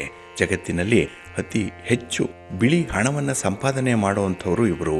ಅಂದರೆ ಕಪ್ಪು ಹಣವನ್ನು ಸಂಪಾದನೆ ಮಾಡಲ್ಲ ಅಂತ ಹೇಳಲ್ಲ, ಎಲ್ಲದರಲ್ಲೂ ಕೂಡ ಇವರು ಸ್ಪರ್ಧಾತ್ಮಕ ಮನೋಭಾವದಿಂದ ಇರ್ತಾರೆ. ಅಂದರೆ ಕಪ್ಪು ಹಣವನ್ನು ಕೂಡ ಸಂಪಾದನೆ ಮಾಡ್ತಾರೆ, ಹಾಗೆ ಬಿಳಿ ಹಣವನ್ನು ಕೂಡ ಇವರು ಸಂಪಾದನೆ ಮಾಡುವಂಥವ್ರು. ಇಲ್ಲಿ ಶನಿಯನ್ನ ಕರ್ಮಕಾರಕ ಅಂತ ಹೇಳಿ ಕರೀತಾರೆ. ಇಲ್ಲಿ ಶನಿ ಯುವಕನಲ್ಲ, ವೃದ್ಧ. ಹಾಗಾಗಿ ವಯಸ್ಸಿಗೆ ಮೀರಿದಂಥ ಒಂದು ಅನುಭವವನ್ನು ಪಡೆಯುವಂಥವ್ರು ಇವರು. ಇವರ ಮಾತು, ಇವರ ಒಂದು ಆಲೋಚನಾ ಶೈಲಿ ಅಥವಾ ತೆಗೆದುಕೊಳ್ಳುವಂಥ ತೀರ್ಮಾನ ಎಲ್ಲವೂ ಕೂಡ ಪ್ರಬುದ್ಧವಾಗಿರುತ್ತೆ. ಹಾಗೆ ವಯಸ್ಸು ಹೆಚ್ಚಾದಂತೆಲ್ಲ ಅನುಭವಗಳು ಕೂಡ ಹೆಚ್ಚಾಗುತ್ತೆ. ಲೋಕದ ಜ್ಞಾನ ವಿಶೇಷವಾಗಿ ಇವರಿಗೆ ಪರಿವರ್ತನೀಯವಾಗಿ ಇರುತ್ತೆ. ಇನ್ನು ವ್ಯವಹಾರ ಜ್ಞಾನ ಚೆನ್ನಾಗಿದ್ದಾಗ ಉನ್ನತವಾದಂತಹ ಮಟ್ಟಕ್ಕೆ ಹೋದಂತೆಲ್ಲ ಇವರಿಗೆ ಒಂದು ಜವಾಬ್ದಾರಿ ಹೆಚ್ಚಾಗುತ್ತೆ. ಕೀರ್ತಿ ಸ್ಥಾನಮಾನಗಳು ಕೂಡ ಹೆಚ್ಚಾಗುವಂಥದ್ದು ಇದೆ. ಹಾಗಾಗಿನೇ ಇವರು ಸಮಾಜಮುಖಿಯಾಗಿ ಕೆಲಸವನ್ನು ಮಾಡಲೇಬೇಕು ಅನ್ನುವಂಥ ಒಂದು ಕಂಪಲ್ಷನ್ ಇರುತ್ತೆ. ಹಾಗೆ ಇವರಿಗೆ ಒಂದು ವಿಶೇಷವಾಗಿರುವಂಥ ಸ್ವಭಾವ ಇದೆ. ಅದೇನೆಂದರೆ ತಮ್ಮ ಸುತ್ತಮುತ್ತಲೂ ಇರುವಂಥ ವ್ಯಕ್ತಿಗಳಿಗೆ ಆಜ್ಞೆ ಮಾಡುವಂಥ ಗುಣವನ್ನು ಹೊಂದಿರ್ತಾರೆ. ಸಾಮಾನ್ಯವಾಗಿ ಇವರು ತಮ್ಮ ಕೆಲಸ ಕಾರ್ಯಗಳನ್ನು ಮಾಡಿಸ್ಕೊಳ್ಳಿಕ್ಕೆ ಬೇರೆಯವರಿಗೆ ಒಂದು ರೀತಿಯಲ್ಲಿ ನಿರ್ದೇಶನ ನೀಡುವಂಥ ಗುಣ ಇರುತ್ತೆ. ಹಾಗಾಗಿ ಶ್ರಮಪಟ್ಟು ಕೆಲಸ ಮಾಡುವಂಥವ್ರು ಶ್ರಮದ ಬೆಲೆ ಏನು ಅನ್ನುವಂಥದ್ದನ್ನು ತುಂಬ ಚೆನ್ನಾಗಿ ಅರ್ಥಕೊಂಡಿರ್ತಾರೆ. ಹಾಗಾಗಿನೇ ಸೇವಕ ವರ್ಗಕ್ಕೆ ವಿಶೇಷವಾದಂಥ ಒಂದು ಪ್ರೀತಿ ಕಾಳಜಿಯನ್ನು ವ್ಯಕ್ತಪಡಿಸುವಂಥವ್ರು, ಅಂದರೆ ತಮ್ಮ ಕೆಲಸವನ್ನು ಮಾಡುವಂಥವ್ರನ್ನ ಬಹಳ ಚೆನ್ನಾಗಿ ನೋಡ್ಕೊಳ್ತಾರೆ. ಅವರ ಕಷ್ಟ ಸುಖಗಳಲ್ಲಿ ಇವರು ಕೂಡ ಭಾಗಿಗಳಾಗುವಂಥ ಒಂದು ಸ್ವಭಾವ ಇವರಲ್ಲಿರುತ್ತೆ. ಹಾಗೆ ಇವರಿಗೆ ಬೇರೆಯವರ ತೊಂದರೆಗಳೇ ಹೆಚ್ಚಾಗಿ ಕಾಣಿಸ್ಕೊಳ್ಳುತ್ತೆ. ಅಂದರೆ ತಮ್ಮ ವೈಯಕ್ತಿಕ ಬದುಕಿನಲ್ಲಿ ಆಗುವಂಥ ತೊಂದರೆಗಳಿಗಿಂತ ಬೇರೆಯವರ ತೊಂದರೆಗಳು, ತಾಪತ್ರಯಗಳಿಗೆ ಇವರಿಗೆ ಪ್ರಧಾನವಾಗಿ ಕಾಣಿಸ್ಕೊಳ್ಳುತ್ತೆ. ಹಾಗೆ ತಮ್ಮ ಯಶಸ್ಸಿಗೆ ಏನೆಲ್ಲ ಮಾಡಬೇಕು ಅನ್ನುವಂಥದ್ದು ಇವರಿಗೆ ಬಹಳ ವಿಶೇಷವಾಗಿ ಗೊತ್ತಾಗುತ್ತೆ. ಅದಕ್ಕಾಗಿಯೇ ಎಂಥದ್ದೇ ಕಷ್ಟದ ಹಾದಿ ಇರಲಿ, ಎಂಥದ್ದೇ ಒಂದು ಚಾಲೆಂಜಿಂಗ್ ಆಗಿರುವಂಥ ಒಂದು ಕೆಲಸ ಆದರೂ ಕೂಡ ಶ್ರಮಪಟ್ಟು ಅದನ್ನು ಮಾಡ್ತಾರೆ. ಏಕೆಂದರೆ ಯಶಸ್ಸು ಸಿಕ್ಕಬೇಕು ಅನ್ನುವಂಥದ್ದೇ ಇವರ ಪ್ರಮುಖ ಉದ್ದೇಶ ಆಗಿರುತ್ತೆ. ಹಾಗಾಗಿನೇ ಇವರಿಗೆ ಸರಿ ತಪ್ಪುಗಳನ್ನು ಹೇಗೆ ಗುರುತಿಸಬೇಕು ಅನ್ನುವಂಥ ಒಂದು ಕಲೆಗಾರಿಕೆ ಬಹಳ ಚೆನ್ನಾಗಿದೆ. ತುಂಬ ಸ್ಕಿಲ್ಫುಲ್ ಆಗಿರ್ತಾರೆ ಈ 8ರ ಸಂಖ್ಯೆಯಲ್ಲಿ ಜನಿಸಿದಂಥವರು. ಹಾಗೆ ಇವರಿಗೆ ವಾಹನಗಳು ಅಂತ ಹೇಳಿದ್ರೆ ಬಹಳ ಇಷ್ಟ. ಈ ಕಬ್ಬಿಣ ಅಂದರೆ ಬಹಳ ಇಷ್ಟ. ಹಾಗಾಗಿ ಕಬ್ಬಿಣದಿಂದ ಮಾಡಿರುವಂಥ ಯಂತ್ರೋಪಕರಣಗಳಾಗಲಿ, ವಾಹನಗಳಾಗಲಿ ಇವರನ್ನು ಬಹಳ ಬೇಗ ಆಕರ್ಷಣೆ ಮಾಡಿಬಿಡುತ್ತೆ. ಹಾಗೆ ವಾಹನ ಚಾಲನೆ ಅನ್ನುವಂಥದ್ದು ಕೂಡ ಅತ್ಯುನ್ನತವಾಗಿರುತ್ತೆ. ಇನ್ನು ಪ್ರೀತಿ, ಕರುಣೆ ಇವೆಲ್ಲವನ್ನು ಕೂಡ ಇವರು ಹೊಂದಿರುವಂಥವ್ರು. ಹಾಗಾಗಿ ನೋಡಲಿಕ್ಕೆ ಒರಟಾಗಿ ಕಂಡರೂ ಕೂಡ ಹೃದಯ ಮಾತ್ರ ಬಹಳ ಮೃದುವಾಗಿರುವಂಥ ಸ್ವಭಾವದವರು ಇವರು. ಸಾಮಾನ್ಯವಾಗಿ ಈ ಸಂಖ್ಯೆ 8ರಲ್ಲಿ ಹುಟ್ಟಿದಂಥವರು ಬೇರೆಯವರ ವಿಚಾರಕ್ಕೆ ತಲೆ ಹಾಕಲ್ಲ, ಸಾಮಾನ್ಯವಾಗಿ ಹೋಗಲ್ಲ. ಆದರೆ ಇವರ ಬಗ್ಗೆ ಏನಾದರೂ ಕೀಳಾಗಿ ಮಾತಾಡಿದ್ರೆ ಅಂಥವರನ್ನು ಬಿಡಲ್ಲ ಇವರು. ಹಾಗಾಗಿನೇ ಇವರು ನ್ಯಾಯ ಮಾರ್ಗಕ್ಕೆ ಹೆಚ್ಚು ಬೆಲೆಯನ್ನು ಕೊಡುವಂಥವ್ರು. ಇನ್ನು ಹಣವನ್ನು ಕೆಲವು ಬಾರಿ ಬೇಡದ ಸಂದರ್ಭದಲ್ಲಿ ಖರ್ಚು ಮಾಡಿ ನಂತರ ಚಿಂತೆ ಮಾಡುವಂಥ ಸಾಧ್ಯತೆಗಳು ಜಾಸ್ತಿ ಇರುತ್ತೆ. ಅಂದರೆ ಸ್ವಲ್ಪ ಮುಂದಾಲೋಚನೆ ಕಡಿಮೆ ಇರುವಂಥವರು ಈ ಹಣದ ವಿಚಾರದಲ್ಲಿ ತಮ್ಮ ಕಷ್ಟಗಳನ್ನು ಯಾರ ಬಳಿ ಕೂಡ ಹೇಳಿಕೊಳ್ಳಲ್ಲ. ಅಂತಹ ಒಂದು ಸ್ವಭಾವ ಇವರಲ್ಲಿರುತ್ತೆ. ಹಾಗೆ ಯಾರ ಸಹಾಯವನ್ನು ಕೂಡ ಇವರು ಪಡ್ಕೊಳ್ಳಲ್ಲ. ಇಲ್ಲಾಂದರೂ ಕೂಡ ಇವರು ಹಾಗೆ ಜೀವನ ಮಾಡ್ತಾರೆ ಹೊರತು ಬೇರೆಯವರಿಂದ ಅದನ್ನು ಸಹಾಯದ ರೂಪದಲ್ಲಿ ಪಡ್ಕೊಳ್ಬೇಕು ಅನ್ನುವಂಥ ಒಂದು ಅಭಿಲಾಷೆ ಇರಲ್ಲ. ಆದರೆ ಕಷ್ಟಪಟ್ಟು ದುಡಿದು ಸಂಪಾದನೆ ಮಾಡಿ ಅಂಥ ಒಂದು ವಸ್ತುವನ್ನು ಸಂಗ್ರಹ ಮಾಡ್ಕೊಳ್ತಾರೆ ಹೊರತು ಬಿಟ್ಟಿಯಾಗಿ ಸಿಕ್ಕಲಿ, ಉಚಿತವಾಗಿ ಸಿಕ್ಕಲಿ ಅಂತ ಹೇಳಿ ಯಾವತ್ತೂ ಕೂಡ ಇವರು ಬಯಸಲ್ಲ. ಇನ್ನು ಬಡವರನ್ನು ಕಂಡರೆ ತುಂಬ ಅನುಕಂಪ ಇರುವಂಥವರು ಇವರು. ಹಾಗೆ ಇವರಿಗೆ ದಾನ ಧರ್ಮ ಮಾಡುವಂಥದ್ದು, ಬಡವರ ಸೇವೆ ಮಾಡುವಂಥದ್ದು ಯಾವುದೇ ಒಂದು ಸಂದರ್ಭದಲ್ಲೂ ಕೂಡ ಪ್ರಧಾನ ವಿಷಯವಾಗಿರುತ್ತೆ. ಇನ್ನು ಪ್ರಕೃತಿಯ ಸೊಬಗನ್ನು ಸವಿಯಲಿಕ್ಕೆ ಇಷ್ಟಪಡುವಂಥವರು. ಹಾಗಾಗಿ ಇವರು ಹೊರ ದೇಶಗಳಿಗೆ ಹೋಗುವಂಥ ಯೋಗ ಬಹಳಷ್ಟು ಮಟ್ಟಿಗೆ ಇರುತ್ತೆ. ಇನ್ನು ಪ್ರಯಾಣ ಅಂತ ಹೇಳಿದ್ರೆ ಇವರಿಗೆ ತುಂಬ ಇಷ್ಟ. ಅದೇ ರೀತಿ ಇವರಿಗೆ ಆಡಳಿತ ಮಾಡಬೇಕು, ಅಧಿಕಾರ ಇರಬೇಕು, ಹಾಗೆ ಕೆಲಸ ಕಾರ್ಯಗಳಲ್ಲಿ ಹೆಚ್ಚು ಹೆಸರನ್ನು ಗಳಿಸ್ಕೊಳ್ಬೇಕು ಅನ್ನುವಂಥ ವಿಚಾರಗಳು ಇವರ ಮನಸ್ಸಿನಲ್ಲಿರುತ್ತೆ. ಅಂಥ ಒಂದು ದೃಷ್ಟಿಯಲ್ಲೇ ಇವರು ಕೆಲಸವನ್ನು ಮಾಡುವಂಥವ್ರು. ಹಾಗೆ ದೈವ ಭಕ್ತಿ ಕೂಡ ಇವರಿಗೆ ಸ್ವಲ್ಪ ಜಾಸ್ತಿನೇ ಇರುತ್ತೆ. ದಾನ ಧರ್ಮಾದಿಗಳನ್ನು ಮಾಡುವುದರ ಜೊತೆಯಲ್ಲಿ ದೇವರ ಒಂದು ಸೇವೆಯನ್ನು ಮಾಡುವಂಥದ್ದು, ಧಾರ್ಮಿಕ ವಿಚಾರಗಳಾಗಲಿ, ಆಧ್ಯಾತ್ಮಿಕ ವಿಚಾರಗಳಾಗಲಿ ಇವರ ಆಸಕ್ತಿಯ ಕ್ಷೇತ್ರವಾಗಿರುತ್ತೆ. ಇನ್ನು ಇವರಿಗೆ ಮಾನಸಿಕ ಶಕ್ತಿಗಿಂತ ದೈಹಿಕ ಶಕ್ತಿ ಸ್ವಲ್ಪ ಕಡಿಮೆ ಇರುವಂಥದ್ದು. ಹಾಗಾಗಿ ಇವರು ತಮ್ಮ ಸ್ನೇಹಿತರನ್ನು, ಸಂಬಂಧಿಕರನ್ನು ವಿಶೇಷವಾಗಿ ಕಷ್ಟದ ಸಮಯದಲ್ಲಿ ಮರೆಯಲ್ಲ. ಯಾರೇ ಇವರಿಗೆ ಸಹಾಯ ಮಾಡಿದರೂ ಕೂಡ ಅವರು ಆ ಸಹಾಯ ಮಾಡಿದವರನ್ನು ಕೃತಜ್ಞತೆಯಿಂದ ನೆನೆಯುವಂಥದ್ದು ಕೂಡ ಇರುತ್ತೆ. ಹಾಗೆ ಎಲ್ಲರ ಜೊತೆಯಲ್ಲಿ ಉತ್ತಮ ಬಾಂಧವ್ಯವನ್ನು ಇಟ್ಟುಕೊಳ್ಳುವಂಥವ್ರು.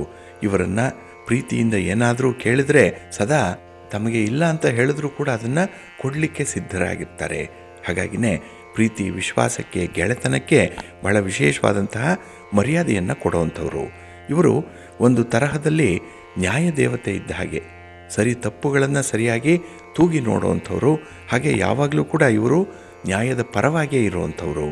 ಹಾಗೆ ಗಡಸು ವ್ಯಕ್ತಿ ಆದರೂ ಕೂಡ ನೋಡಲಿಕ್ಕೆ ಒಳಗಿನ ಮನಸ್ಸು, ಹೃದಯ ಮತ್ತು ಇವರ ಕೈಗೊಳ್ಳುವಂಥ ಮಾತುಗಳಾಗಲಿ ಮೃದುವಾಗಿರುತ್ತೆ. ಇನ್ನು ಇವರಲ್ಲಿರುವಂಥ ಒಂದು ಕೆಟ್ಟ ಸ್ವಭಾವ ಅಂತ ಹೇಳಿದ್ರೆ ಹಠದ ಸ್ವಭಾವ. ಕೆಲಸ ಆಗಬೇಕು ಅಂತ ಹೇಳೇ ಹಠ ಮಾಡುವಂಥದ್ದು. ಹಾಗೆ ಮಾತಿನಲ್ಲಿ ಹೆಚ್ಚು ವಾದ ಮಾಡುವಂಥದ್ದು. ಮಾತಿಗೆ ನಿಂತರೆ ಸೋಲಿಸಲಿಕ್ಕೆ ಇವರನ್ನು ಯಾರಿಂದಲೂ ಸಾಧ್ಯ ಇಲ್ಲ. ಹಾಗಾಗಿ ಅಂಥ ಒಂದು ಕಠಿಣವಾದಂಥ ವಾದ ವಿವಾದಗಳಲ್ಲಿ ಇವರು ಸಿಲುಕಿಕೊಳ್ಳುವಂಥವ್ರು. ಇನ್ನು ತುಂಬ ಈಗೋ ಇರುವಂಥವ್ರು, ನಾನು ಅನ್ನುವಂಥದ್ದು ಸ್ವಲ್ಪ ಮಟ್ಟಿಗೆ ಹೆಚ್ಚಾಗೇ ಇರುತ್ತೆ. ಇನ್ನು ಕಾನೂನನ್ನು ಚೆನ್ನಾಗಿ ತಿಳ್ಕೊಂಡಿರ್ತಾರೆ. ಎಲ್ಲಿ ಯಾವ ಕೆಲಸವನ್ನು ಮಾಡಬೇಕು, ಯಾವುದನ್ನು ಅವಾಯ್ಡ್ ಮಾಡಬೇಕು ಅನ್ನುವಂಥ ವಿಚಾರ ಇವರಿಗೆ ಬಹಳ ಚೆನ್ನಾಗಿರುತ್ತೆ. ಹಾಗಾಗಿ ಇವರು ಎಲ್ಲವನ್ನೂ ಕೂಡ ಮುಕ್ತವಾಗಿ ಹೇಳುವಂಥ ಒಂದು ಸ್ವಭಾವವನ್ನು ಹೊಂದಿರಲ್ಲ. ಕೆಲವೊಂದನ್ನು ರಹಸ್ಯವಾಗಿ ಇಟ್ಕೊಳ್ಳುವಂಥದ್ದು ಕೂಡ ಇರುತ್ತೆ. ಎಲ್ಲಿ ಹಣಕಾಸಿನ ವ್ಯವಹಾರಗಳನ್ನು ಮಾಡಿದ್ರೆ ಲಾಭ ಬರುತ್ತೆ ಅನ್ನುವಂಥ ವಿಚಾರಗಳು ಇವರಿಗೆ ತುಂಬ ಚೆನ್ನಾಗಿರುತ್ತೆ. ಇನ್ನು ಆಹಾರದ ವಿಚಾರಕ್ಕೆ ಬಂದರೆ ಜೀರ್ಣಕ್ರಿಯೆಯ ಸಮಸ್ಯೆ ಇವರನ್ನು ಕಾಡುತ್ತೆ. ರಕ್ತ ಸಮಸ್ಯೆ ಇರುತ್ತೆ. ಕೆಲವರು ತುಂಬ ಅನಿಮಿಕ್ ಆಗಿರ್ತಾರೆ. ಕೆಲವರಿಗೆ ಕೀಲು ನೋವು ಬರುವಂಥದ್ದು ಇರುತ್ತೆ. ಇನ್ನು ಮಾಂಸ ಖಂಡಗಳ ನೋವು ಕೂಡ ವಿಶೇಷವಾಗಿರುತ್ತೆ. ಇನ್ನು ಇವರಿಗೆ ಯಾವುದೇ ರೀತಿಯ ತೊಂದರೆಗಳು ಬಂದರೆ ಮೊದಲು ಕಾಲಿನಿಂದ ಆರಂಭ ಆಗುವಂಥದ್ದು. ಕಾಲಿಗೆ ಪೆಟ್ಟಾದರೆ ಇವರಿಗೆ ಅನಾರೋಗ್ಯ ಪ್ರಾಪ್ತಿಯಾಗುತ್ತೆ. ಅಥವಾ ವೃದ್ಧರು ಏನಾದರೂ ಎಡವಿ ಬೀಳುವಂಥದ್ದು, ಜಾರಿ ಬೀಳುವಂಥದ್ದನ್ನು ಮಾಡಿ ಕಾಲುಗಳನ್ನು ಕೈಗಳನ್ನು ಮುರ್ಕೊಂಡ್ರೆ ಅಲ್ಲಿ ಅವರು ಹಾಸಿಗೆ ಹಿಡಿಯುವಂಥ ಪ್ರಸಂಗಗಳು ಒದಗಿ ಬರುತ್ತೆ. ಒಟ್ಟಾರೆ ಇವರಿಗೆ ಕಾಲಿನಿಂದಲೇ ಕೆಲವೊಂದು ದುರಂತಗಳು ಆಗುವಂಥದ್ದು ಕೂಡ ಇರುತ್ತೆ. ಇನ್ನು ಇವರು ಆದಷ್ಟು ಅಲರ್ಜಿ ಆಗುವಂಥ ಪದಾರ್ಥಗಳನ್ನು ಅವಾಯ್ಡ್ ಮಾಡಬೇಕು. ಏಕೆಂದರೆ ಕೆಲವೊಂದು ಆಹಾರ ಕ್ರಮಗಳೇನಿದೆ ಇದು ಬಹಳ ಬೇಗ ಇವರಿಗೆ ಅಲರ್ಜಿಯನ್ನು ತಂದುಬಿಡುತ್ತೆ. ಇನ್ನು ಜೀರ್ಣಾಂಗದ ತೊಂದರೆ ಇರೋದರಿಂದ ಸುಲಭವಾಗಿ ಜೀರ್ಣವಾಗುವಂತಹ ಆಹಾರ ಪದಾರ್ಥಗಳನ್ನು ತೆಗೆದುಕೊಂಡ್ರೆ ತುಂಬ ಒಳ್ಳೆಯದು. ಹಸಿ ತರಕಾರಿಗಳನ್ನು ಹೆಚ್ಚು ಬಳಸಬೇಕು, ಹಣ್ಣುಗಳನ್ನು ಬಳಸಬೇಕು. ಅದರಲ್ಲೂ ಈ ಟೊಮ್ಯಾಟೊ, ಮೂಲಂಗಿ, ಬಾಳೆಹಣ್ಣು ಇವುಗಳನ್ನು ಹೆಚ್ಚು ಸೇವನೆ ಮಾಡಬೇಕು. ಹಾಗೆ ಈ ಆಹಾರದ ವಿಚಾರದಲ್ಲಿ ಕಾಂಪ್ರಮೈಸ್ ಮಾಡ್ಕೊಳ್ಬಾರ್ದು ಇವರು. ಅದರಲ್ಲೂ ಶನಿವಾರದ ದಿನ ಉಪವಾಸವನ್ನು ಮಾಡಿದ್ರೆ ತುಂಬ ಉತ್ತಮ. ಇನ್ನು ಶನಿವಾರದ ದಿನ ಆಂಜನೇಯನ ದರ್ಶನ ಮಾಡುವಂಥದ್ದು, ಶಿವನ ದರ್ಶನ ಮಾಡುವಂಥದ್ದು ಇವರಿಗೆ ತುಂಬ ಒಳ್ಳೆಯ ಫಲಿತಾಂಶವನ್ನು ತರುತ್ತೆ. ಹಾಗಾಗಿ ತಮ್ಮ ಆತ್ಮವಿಶ್ವಾಸವನ್ನು ವೃದ್ಧಿಸಿಕೊಳ್ಳುವಂಥ ಕಾರ್ಯಗಳನ್ನು ಇವರು ಮಾಡಬೇಕು. ದಾನ ಧರ್ಮಾದಿಗಳನ್ನು ಹೆಚ್ಚು ಮಾಡಬೇಕು ಅನ್ನುವಂಥ ಒಂದು ವಿಚಾರ ಕೂಡ ಇದೆ. ಹಾಗೆ ಸಾಮಾನ್ಯವಾಗಿ ಈ ಸಂಖ್ಯೆ 8ರಲ್ಲಿ ಜನಿಸಿದಂಥವರು ದೊಡ್ಡ ಸಂಸ್ಥೆಗಳನ್ನು ನಿರ್ವಹಣೆ ಮಾಡುವಂಥವರು, ತುಂಬ ಕಷ್ಟಪಡ್ತಾರೆ, ಮಲ್ಟಿಪಲ್ ಟಾಸ್ಕಿಂಗ್ ಮಾಡುವಂಥ ವ್ಯಕ್ತಿಗಳಾಗಿರ್ತಾರೆ. ಇನ್ನು ಇಂಜಿನಿಯರ್ಸ್ ಆಗ್ಬೋದು, ಕಟ್ಟಡದ ನಿರ್ಮಾಣದ ವಸ್ತುಗಳನ್ನು ವ್ಯವಹಾರ ಮಾಡುವಂಥವರು ಇರ್ಬೋದು, ವಾಣಿಜ್ಯ ವ್ಯಾಪಾರ ಮಾಡುವಂಥವ್ರು ಇರ್ಬೋದು, ಅಥವಾ ಕಬ್ಬಿಣವನ್ನು ವ್ಯಾಪಾರ ಮಾಡುವಂಥವರು, ಇನ್ನು ಕಬ್ಬಿಣದ ಯಂತ್ರೋಪಕರಣಗಳನ್ನು ವ್ಯವಹಾರ ಮಾಡುವಂಥವರು ಸಾಮಾನ್ಯವಾಗಿ ಸಂಖ್ಯೆ 8ರಲ್ಲಿರ್ತಾರೆ. ಇವರು ಇಂಥ ವ್ಯವಹಾರಗಳಿಂದ ಹೆಚ್ಚಿನ ಲಾಭ ಸಂಪಾದನೆ ಮಾಡಿಕೊಳ್ಳುವಂಥದ್ದು ಕೂಡ ಇರುತ್ತೆ. ಹಾಗಾಗಿ ಕಬ್ಬಿಣಕ್ಕೆ ಸಂಬಂಧಪಟ್ಟಂತಹ ಎಲ್ಲ ವ್ಯಾಪಾರಗಳನ್ನು ಎಲ್ಲರೂ ಕೂಡ ಮಾಡ್ಬೋದು. ಆದರೂ ವಿಶೇಷವಾಗಿ ಸಂಖ್ಯೆ 8ರ ವ್ಯಕ್ತಿಗಳು ಮಾಡಿದ್ರೆ ಅವರಿಗೆ ಉತ್ತಮವಾದಂಥ ಲಾಭದ ಅವಕಾಶಗಳು ಒದಗಿ ಬರುತ್ತೆ. ಹಾಗಾಗಿ ಉದ್ಯೋಗ ಕ್ಷೇತ್ರದಲ್ಲಿ ಒಳ್ಳೆಯ ಹೆಸರನ್ನು ಮಾಡಬೇಕು ಅಂತ ಹೇಳಿದ್ರೆ ಇವರು ಕಷ್ಟಪಟ್ಟು ಮುಂದುವರಿತಾರೆ. ಇನ್ನು ನೀಲಿ ಬಣ್ಣದ ಹೂಗಳಿಂದ ತಮ್ಮ ಇಷ್ಟ ದೇವರನ್ನು ಆರಾಧನೆ ಮಾಡಿದ್ರೆ ಇವರಿಗೆ ಬಹಳ ಬೇಗ ಫಲಗಳು ಸಿಕ್ಕತ್ತೆ. ಜೊತೆಗೆ ಇವರು ನೀಲಿ ಬಣ್ಣದ ಪೋಸ್ಟರ್ಗಳನ್ನಾಗಲಿ, ನೀಲಿ ಬಣ್ಣವನ್ನು, ಅದರಲ್ಲೂ ತಿಳಿ ನೀಲಿ ಬಣ್ಣವನ್ನು ತಾವು ವಾಸ ಮಾಡುವಂಥ ಮನೆ ಅಥವಾ ತಮ್ಮ ಮಲಗುವ ಮನೆಗೆ ಹಾಕಿಸ್ಕೊಳ್ಳುವಂಥದ್ದು ತುಂಬ ಉತ್ತಮ. ಇದು ಒಳ್ಳೆಯ ಫಲಿತಾಂಶವನ್ನು ಕೊಡುತ್ತೆ, ಮನಸ್ಸಿಗೆ ಸ್ವಲ್ಪ ನೆಮ್ಮದಿಯನ್ನು ಕೊಡುತ್ತೆ ಇದು. ಇನ್ನು ವಿಶೇಷವಾಗಿ ಈ ನೀಲಿ ಬಣ್ಣಕ್ಕೆ ಸಂಬಂಧಪಟ್ಟಂತಹ ವಸ್ತುಗಳನ್ನು ತಮ್ಮ ಬಳಿಯಲ್ಲಿ ಇಟ್ಕೊಂಡ್ರೆ ಇವರ ಮೊಬೈಲ್ ಆಗಲಿ ನೀಲಿ ಬಣ್ಣದಲ್ಲಿರಬೇಕು. ಇಲ್ಲ ಜೊತೆಯಲ್ಲಿ ನೀಲಿ ಕರ್ಚೀಫನ್ನು ಸದಾ ತಮ್ಮ ಬಳಿ ಇಟ್ಟುಕೊಂಡು ಪ್ರಯಾಣ ಮಾಡೋದರಿಂದ ಇವರಿಗೆ ಪ್ರಯಾಣದ ಅನುಕೂಲತೆಗಳು ಹೆಚ್ಚಾಗಿರುತ್ತೆ. ಹಾಗಾಗಿನೇ ಈ ಸಂಖ್ಯೆ 8ರಲ್ಲಿ ಜನಿಸಿದಂಥವರು ವಿಶೇಷವಾಗಿ ಸಮಾಜದಲ್ಲಿ ಗುರುತಿಸಿಕೊಳ್ಳುವಂಥವ್ರು. ಹಾಗೆ ಯಾವುದೇ ಕೆಲಸ ಕಾರ್ಯಗಳು ಕಷ್ಟವಾಗಿದ್ದರೂ ಕೂಡ ಅದನ್ನು ಹಠದಿಂದ ಮುಂದುವರಿಸುವಂಥ ಒಂದು ಸ್ವಭಾವವನ್ನು ಹೊಂದಿರ್ತಾರೆ. ಹಾಗಾಗಿ ಇವರಿಗೆ ಪರಮೇಶ್ವರ ಶ್ರೀರಾಮಚಂದ್ರ ಇವರು ವಿಶೇಷ ಫಲಗಳನ್ನು ಕೊಡುವಂಥ ದೇವರುಗಳು. ಇವರನ್ನು ಸ್ಮರಣೆ ಮಾಡ್ತಾ ಇವರ ಸ್ತೋತ್ರಗಳನ್ನು ಹೇಳ್ಕೊಳ್ತಾ ಇದ್ದರೆ ಖಂಡಿತ ಒಳ್ಳೆಯ ಫಲಗಳನ್ನು ಇವರು ಪಡ್ಕೊಳ್ತಾರೆ. ಜೀವನದಲ್ಲಿ ಕಷ್ಟವಾದರೂ ಕೂಡ ಸಂತೋಷದಿಂದ ಬಾಳುವಂಥ ಮನಸ್ಥಿತಿ ಇರುತ್ತೆ, ಒಳ್ಳೆಯದಾಗತ್ತೆ. ಪ್ರೀತಿಯ ಬಂಧುಗಳೇ, ಇನ್ನು ಮುಂದೆ ದ್ವಾದಶ ರಾಶಿಯವರ ಗೋಚಾರ ಫಲಗಳು ಹೇಗಿವೆ ನೋಡೋಣ ಬನ್ನಿ. ಮೊದಲಿಗೆ ಮೇಷರಾಶಿ. ಮೇಷರಾಶಿಯವರಿಗೆ ಈ ದಿನ ತುಂಬ ವಿಶೇಷವಾದಂಥ ದಿನ. ಅದರಲ್ಲೂ ನಿಮ್ಮ ಕೆಲಸ ಕಾರ್ಯಗಳಲ್ಲಿ ಉತ್ತಮವಾದಂಥ ಅನುಕೂಲತೆಗಳನ್ನು ಪಡ್ಕೊಳ್ಳುವಂಥ ದಿನ. ಕೆಲಸ ಕಡಿಮೆ, ಸೌಕರ್ಯಗಳು ಜಾಸ್ತಿ ಅಂಥ ಒಂದು ವಿಶೇಷ ಸಂದರ್ಭ ನಿಮಗೆ ಒದಗಿ ಬರುತ್ತೆ ಈ ದಿನದಲ್ಲಿ. ಹಾಗೆ ನಿಮ್ಮ ಯೋಜನೆಗಳು ಯಾವುದೂ ನಡೀತಾ ಇಲ್ಲ ಅಂತ ಹೇಳಿದ್ರೆ ಅದಕ್ಕೆ ಕರಾರುವಾದಂಥ ಕಾರಣವನ್ನು ಹುಡುಕಿಕೊಳ್ಳುವಂಥ ದಿನ ಇದು. ಹಾಗಾಗಿನೇ ಒಂದು ಕಾರ್ಯಕಾರಣ ಸಂಬಂಧವನ್ನು ಕಂಡುಹಿಡ್ಕೊಳ್ಳುವಂಥದ್ದು, ಇನ್ನು ಯಾವುದೇ ರೀತಿಯ ಪರಿಣಾಮಗಳು ಫಲಿತಾಂಶಗಳ ಬಗ್ಗೆ ಹೆಚ್ಚು ವಿವೇಚನೆಯಿಂದ ತೀರ್ಮಾನಗಳನ್ನು ಕೈಗೊಳ್ಳುವಂಥ ಸಂದರ್ಭ ಇದು. ಹಾಗೆ ಈ ಬಾಲ್ಯದ ಗೆಳೆಯರ ಆಗಮನ ಇರ್ಬೋದು, ಅವರ ಜೊತೆಯಲ್ಲಿ ಮಾಡುವಂಥ ಸಂವಹನ ಇರ್ಬೋದು, ನಿಮಗೆ ತುಂಬ ಸಂತೋಷವನ್ನು ತರುತ್ತೆ ಈ ದಿನದಲ್ಲಿ. ಹಾಗೆ ಈ ಸ್ಥಿರಾಸ್ತಿ ವ್ಯವಹಾರಗಳನ್ನು ಮಾಡುವಂಥವರು ಹೊಸ ಒಪ್ಪಂದಗಳನ್ನು ಮಾಡ್ಕೊಳ್ತೀರಿ. ಹಾಗಾಗಿ ಮನೆ, ಸೈಟು, ಜಮೀನು ಇತ್ಯಾದಿಗಳನ್ನು ಮಾರಾಟ ಮಾಡುವಂಥವರಾಗಲಿ ಖರೀದಿ ಮಾಡುವಂಥವರಾಗಲಿ ಈ ದಿನ ಒಂದು ಒಪ್ಪಂದಕ್ಕೆ ಬರುವಂಥದ್ದು, ಎಲ್ಲ ಒಂದು ಕಡೆ ನಿಮ್ಮ ಆಲೋಚನೆ ಕೂಡ ಚೆನ್ನಾಗಿ ನಿಮಗೆ ಅನುಕೂಲವನ್ನು ತರುತ್ತೆ. ಹಾಗೆ ವೃತ್ತಿಪರವಾದಂತಹ ವ್ಯವಹಾರಗಳಲ್ಲಿ ತುಂಬ ಲಾಭದಾಯಕವಾದಂತಹ ಒಂದು ಮುನ್ನಡೆ ಇದೆ, ಪ್ರಗತಿ ಚೆನ್ನಾಗಿದೆ ಈ ದಿನದಲ್ಲಿ. ಇನ್ನು ಈ ದಿನ ನಿಮ್ಮ ಸಂಗಾತಿ, ನಿಮ್ಮ ಪ್ರೀತಿ ಪಾತ್ರರ ವಿಚಾರದಲ್ಲಿ ನೀವು ತಳೆಯುವಂಥ ನಿರ್ಧಾರಗಳು ನಿಮಗೆ ಸಮಾಧಾನವನ್ನು ತರುತ್ತೆ. ಹಾಗೆ ನಿಮ್ಮ ಸಂಗಾತಿಯ ಜೊತೆಯಲ್ಲಿ ಸ್ವಲ್ಪ ಸಮಯವನ್ನು ಕಳೆಯುವಂಥದ್ದು, ಭವಿಷ್ಯಕ್ಕಾಗಿ ಕೆಲವೊಂದು ಕೆಲಸಗಳ ಬಗ್ಗೆ ಜಾಯಿಂಟಾಗಿ ಕೆಲವೊಂದು ತೀರ್ಮಾನಗಳನ್ನು ಕೈಗೊಳ್ಳುವಂಥದ್ದು ಕೂಡ ಈ ದಿನ ಇರುತ್ತೆ. ಒಟ್ಟಾರೆ ಈ ದಿನ ನೀವು ಮಾಡುವಂಥ ಪ್ರಯತ್ನಗಳೇನಿದೆ ಅದು ವಿನೋದಕ್ಕಾಗಿ ಇರ್ಬೋದು, ಆದರೆ ಅದು ಕೊಡುವಂಥ ಫಲ ಏನಿದೆ ಅದು ಶಾಶ್ವತವಾಗಿರುತ್ತೆ, ಮುಂದಿನ ಬದುಕಿಗೆ ದಾರಿದೀಪವಾಗಿರುತ್ತೆ. ಒಟ್ಟಾರೆ ಫಲಪ್ರದವಾದಂಥ ದಿನ. ನಿಮ್ಮ ಮನೆ ದೇವರನ್ನು ಸ್ಮರಣೆ ಮಾಡ್ಕೊಳ್ತಾ ಇರಿ. ಹಾಗೆ ಈ ದಿನ ನೀವು ಶ್ರೀರಾಮ ರಕ್ಷಾ ಸ್ತೋತ್ರವನ್ನು ಹೇಳ್ಕೊಳ್ಳಿ, ರಾಮನಾಮ ಜಪ ಮಾಡ್ಕೊಳ್ಳಿ, ಒಳ್ಳೆಯದಾಗತ್ತೆ. ನಿಮ್ಮ ಅದೃಷ್ಟದ ಬಣ್ಣ ಕೆಂಪು, ಅದೃಷ್ಟದ ದಿಕ್ಕು ಪೂರ್ವ ದಿಕ್ಕು, ಅದೃಷ್ಟ ಸಂಖ್ಯೆ 1. ವೃಷಭ ರಾಶಿಯವರಿಗೆ ಈ ದಿನ ಮಿಶ್ರ ಫಲಗಳಿರುವಂಥ ದಿನ ಇದು. ಹಾಗಾಗಿನೇ ನಿಮ್ಮ ಕಾರ್ಯಕ್ಷೇತ್ರದಲ್ಲಿ ಏನೋ ಒಂದು ಸಾಧನೆ ಮಾಡಲಿಕ್ಕೆ ಹೋಗ್ತೀರಿ, ಆದರೆ ಆ ಸಾಧನೆ ಮಾಡುವಂಥ ಒಂದು ಹಂತದಲ್ಲೇ ಕೆಲವೊಂದು ವಿಘ್ನಗಳು ಬರುತ್ತೆ, ಸ್ಟಾರ್ಟಿಂಗ್ ಟ್ರಬಲ್ ಇದೆ. ಹಾಗಾಗಿನೇ ಈ ಆರಂಭಿಕ ಅಡೆತಡೆಗಳಿಂದ ನೀವು ಮುಂದೆ ಹೋಗಬೇಕು ಅಂತ ಹೇಳಿದ್ರೆ ಸ್ಥಿರವಾದಂಥ ಮನಸ್ಸಿರಬೇಕು. ಆದರೆ ಈ ದಿನದ ಮನಸ್ಸು ಅಷ್ಟೊಂದು ಸ್ಥಿರವಾಗಿಲ್ಲ, ಚಂಚಲವಾಗಿರುತ್ತೆ.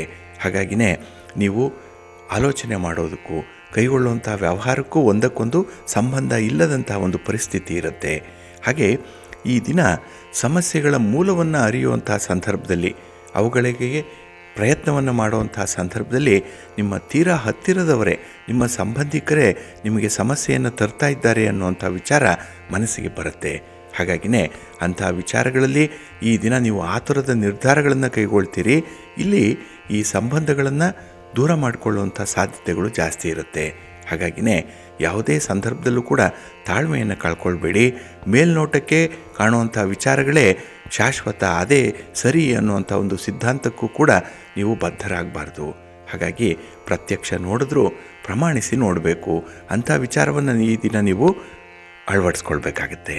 ಹಾಗೆ ಈ ದಿನ ಹಣಕಾಸಿನ ವಿಚಾರದಲ್ಲಿ, ಹಣಕಾಸಿನ ವ್ಯವಹಾರಗಳಲ್ಲಿ ವಿಶೇಷವಾಗಿ ನಿಮಗೆ ಅನಿರೀಕ್ಷಿತ ಅಡೆತಡೆಗಳು ಎದುರಾಗುವಂಥದ್ದು ಕೂಡ ಇರುತ್ತೆ. ಹಾಗಾಗಿ ಯಾವುದೇ ಒಂದು ದೊಡ್ಡ ಮಟ್ಟದ ಕಮಿಟ್ಮೆಂಟ್ಗೆ ಹೋಗಬೇಡಿ. ಇನ್ನು ಕೆಲಸದ ಹೊರೆ ಜಾಸ್ತಿ ಇರೋದರಿಂದ ವಿಶೇಷವಾಗಿ ಸ್ತ್ರೀಯರಿಗೆ ಈ ದಿನ ಸ್ವಲ್ಪ ಅಸಹನೆ ಜಾಸ್ತಿ ಇರುತ್ತೆ. ಯಾವುದನ್ನು ಕೂಡ ಸ್ವಲ್ಪ ಅನುಮಾನದ ದೃಷ್ಟಿಯಿಂದಲೇ ನೋಡುವಂಥ ಸಂದರ್ಭಗಳು ಕೂಡ ಬರಬಹುದು. ಇವೆಲ್ಲ ಕೂಡ ನಿಮ್ಮ ಕೆಲಸದಲ್ಲಿ ನಿಮ್ಮ ವೇಗವನ್ನು ಸ್ವಲ್ಪ ನಿಧಾನಗೊಳಿಸ್ಬಿಡುತ್ತೆ. ಇದನ್ನು ಎಚ್ಚರಿಕೆಯಿಂದ ನೀವು ನಿರ್ವಹಣೆ ಮಾಡಬೇಕಾಗತ್ತೆ ಈ ದಿನದಲ್ಲಿ. ಇನ್ನು ಕೆಲವು ಫಲಿತಾಂಶಗಳು ನಿಮ್ಮ ಮನಸ್ಸಿಗೆ ಆಘಾತವನ್ನು ತರುತ್ತೆ, ಎಲ್ಲೋ ಒಂದು ಕಡೆ ದುಃಖ ನೋವು ಉಂಟಾಗುವಂಥದ್ದು. ಆದರೆ ಅದನ್ನು ಮರೆತು ಈ ದಿನ ನಾಳೆಗಾಗಿ ನೀವು ಕೆಲವೊಂದು ಮಾರ್ಪಾಟುಗಳನ್ನು ಮಾಡುವಂಥ ಪ್ರಯತ್ನ ಮಾಡಿ, ಒಳ್ಳೆಯದಾಗತ್ತೆ. ನಿಮ್ಮ ಇಷ್ಟ ದೇವರನ್ನು ಸ್ಮರಣೆ ಮಾಡ್ತಾಯಿರಿ. ಹಾಗೆ ಭಕ್ತಿಯಿಂದ ಆಂಜನೇಯ ಸ್ತೋತ್ರವನ್ನು ಹೇಳ್ಕೊಳ್ಳಿ, ಆಂಜನೇಯ ಮಂತ್ರವನ್ನು ಜಪ ಮಾಡಿ, ಒಳ್ಳೆಯದಾಗತ್ತೆ. ನಿಮ್ಮ ಅದೃಷ್ಟದ ಬಣ್ಣ ಕೇಸರಿ, ಅದೃಷ್ಟದ ದಿಕ್ಕು ಈಶಾನ್ಯ ದಿಕ್ಕು, ಅದೃಷ್ಟ ಸಂಖ್ಯೆ 9. ಮಿಥುನ ರಾಶಿಯವರಿಗೆ ಈ ದಿನ ಇದ್ದಕ್ಕಿದ್ದ ಹಾಗೆ ಜವಾಬ್ದಾರಿಗಳು ಬರುವಂಥ ದಿನ. ಹಾಗಾಗಿ ನಿಮ್ಮ ಕಾರ್ಯಕ್ಷೇತ್ರದಲ್ಲಿ ನೀವು ಅನಿರೀಕ್ಷಿತವಾಗಿ ಕೆಲವೊಂದು ಜವಾಬ್ದಾರಿಗಳನ್ನು ನಿರ್ವಹಣೆ ಮಾಡಬೇಕಾಗತ್ತೆ, ಕೆಲಸಗಳನ್ನು ಮಾಡಲೇಬೇಕಾಗತ್ತೆ.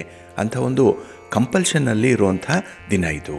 ಹಾಗೆ ಈ ದಿನ ನಿಮ್ಮ ವ್ಯವಹಾರಗಳು ನಿಮ್ಮನ್ನು ಹೆಚ್ಚು ನಿರುತ್ಸಾಹಗೊಳಿಸುವಂಥ ಸಾಧ್ಯತೆಗಳೇ ಜಾಸ್ತಿ ಇರುತ್ತೆ. ಎಲ್ಲೋ ಒಂದು ಕಡೆ ನಿಮಗೆ ನಿಮ್ಮ ಕಮಿಟ್ಮೆಂಟಲ್ಲಿ ಉತ್ಸಾಹ ಅನ್ನುವಂಥದ್ದು ಇಲ್ಲ. ಕೆಲಸವನ್ನು ಮಾಡಬೇಕಲ್ಲ ಅಂತ ಹೇಳಿ ಮಾಡಬೇಕೇ ಹೊರತು ಖುಷಿಯಿಂದ ಲವಲವಿಕೆಯಿಂದ ಕೆಲಸಗಳನ್ನು ಮಾಡುವಂಥ ಮನಸ್ಥಿತಿ ಈ ದಿನ ಇರಲ್ಲ. ಹಾಗೆ ಈ ದಿನ ಕೌಟುಂಬಿಕ ವಿಚಾರದಲ್ಲಿ ನೀವು ಆತುರದ ನಿರ್ಧಾರವನ್ನು ಕೈಗೊಳ್ಳುವಂಥದ್ದು ಇದೆ. ಏಕೆಂದರೆ ನಿಮ್ಮ ಮಾತು ಪ್ರಖರವಾಗಿರುತ್ತೆ, ಕೋಪ ವಿಪರೀತವಾಗಿರುತ್ತೆ. ಅಂತಹ ಸಂದರ್ಭದಲ್ಲಿ ನೀವು ತೆಗೆದುಕೊಳ್ಳುವಂಥ ತೀರ್ಮಾನ ಕುಟುಂಬಕ್ಕೆ ಸ್ವಲ್ಪ ಹಿನ್ನಡೆಯನ್ನು ತರುವಂಥದ್ದು, ಹಾಗೆ ನಾಳೆ ಅದು ಪಶ್ಚಾತ್ತಾಪಕ್ಕೆ ಕಾರಣವಾಗುವಂಥದ್ದು ಆಗುತ್ತೆ.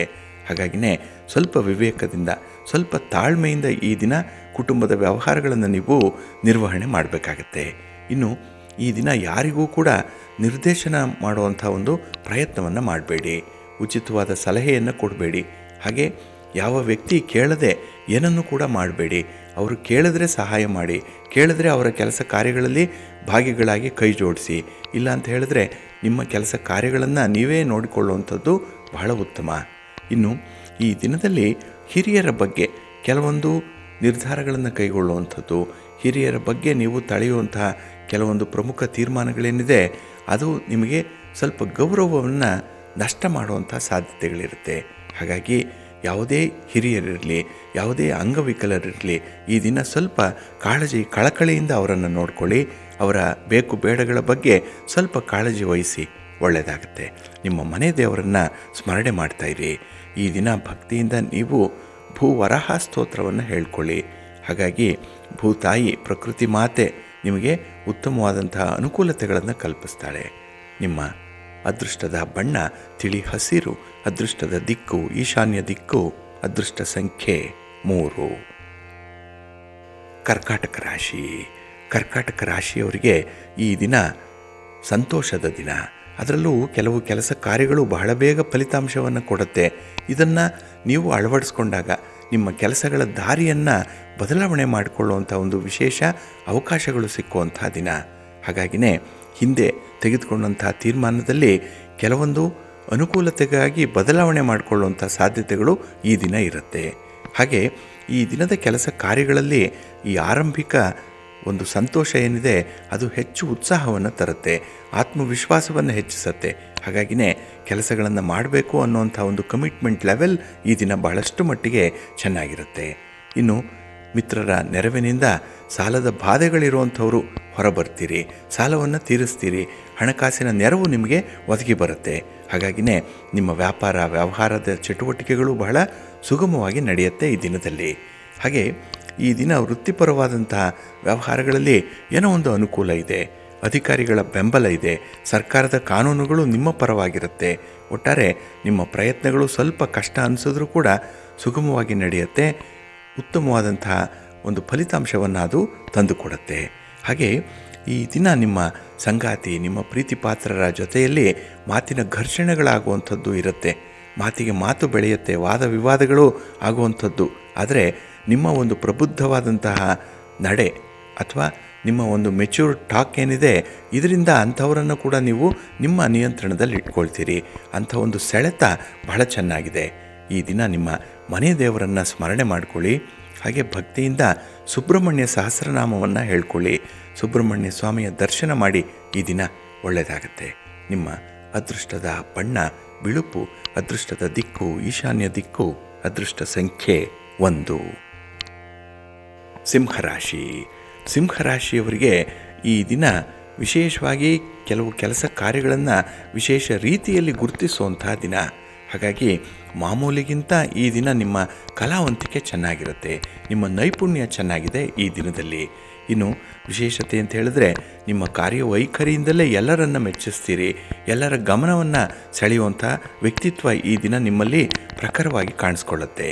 ಹಾಗೆ ಕೆಲವೊಂದು ವಿವಾದಗಳನ್ನು ಎದುರಿಸ್ತಾ ಇರುವಂಥವ್ರಿಗೆ ಈ ದಿನ ಒಳ್ಳೆಯ ಮಾರ್ಗದರ್ಶನ ಸಿಕ್ಕತ್ತೆ.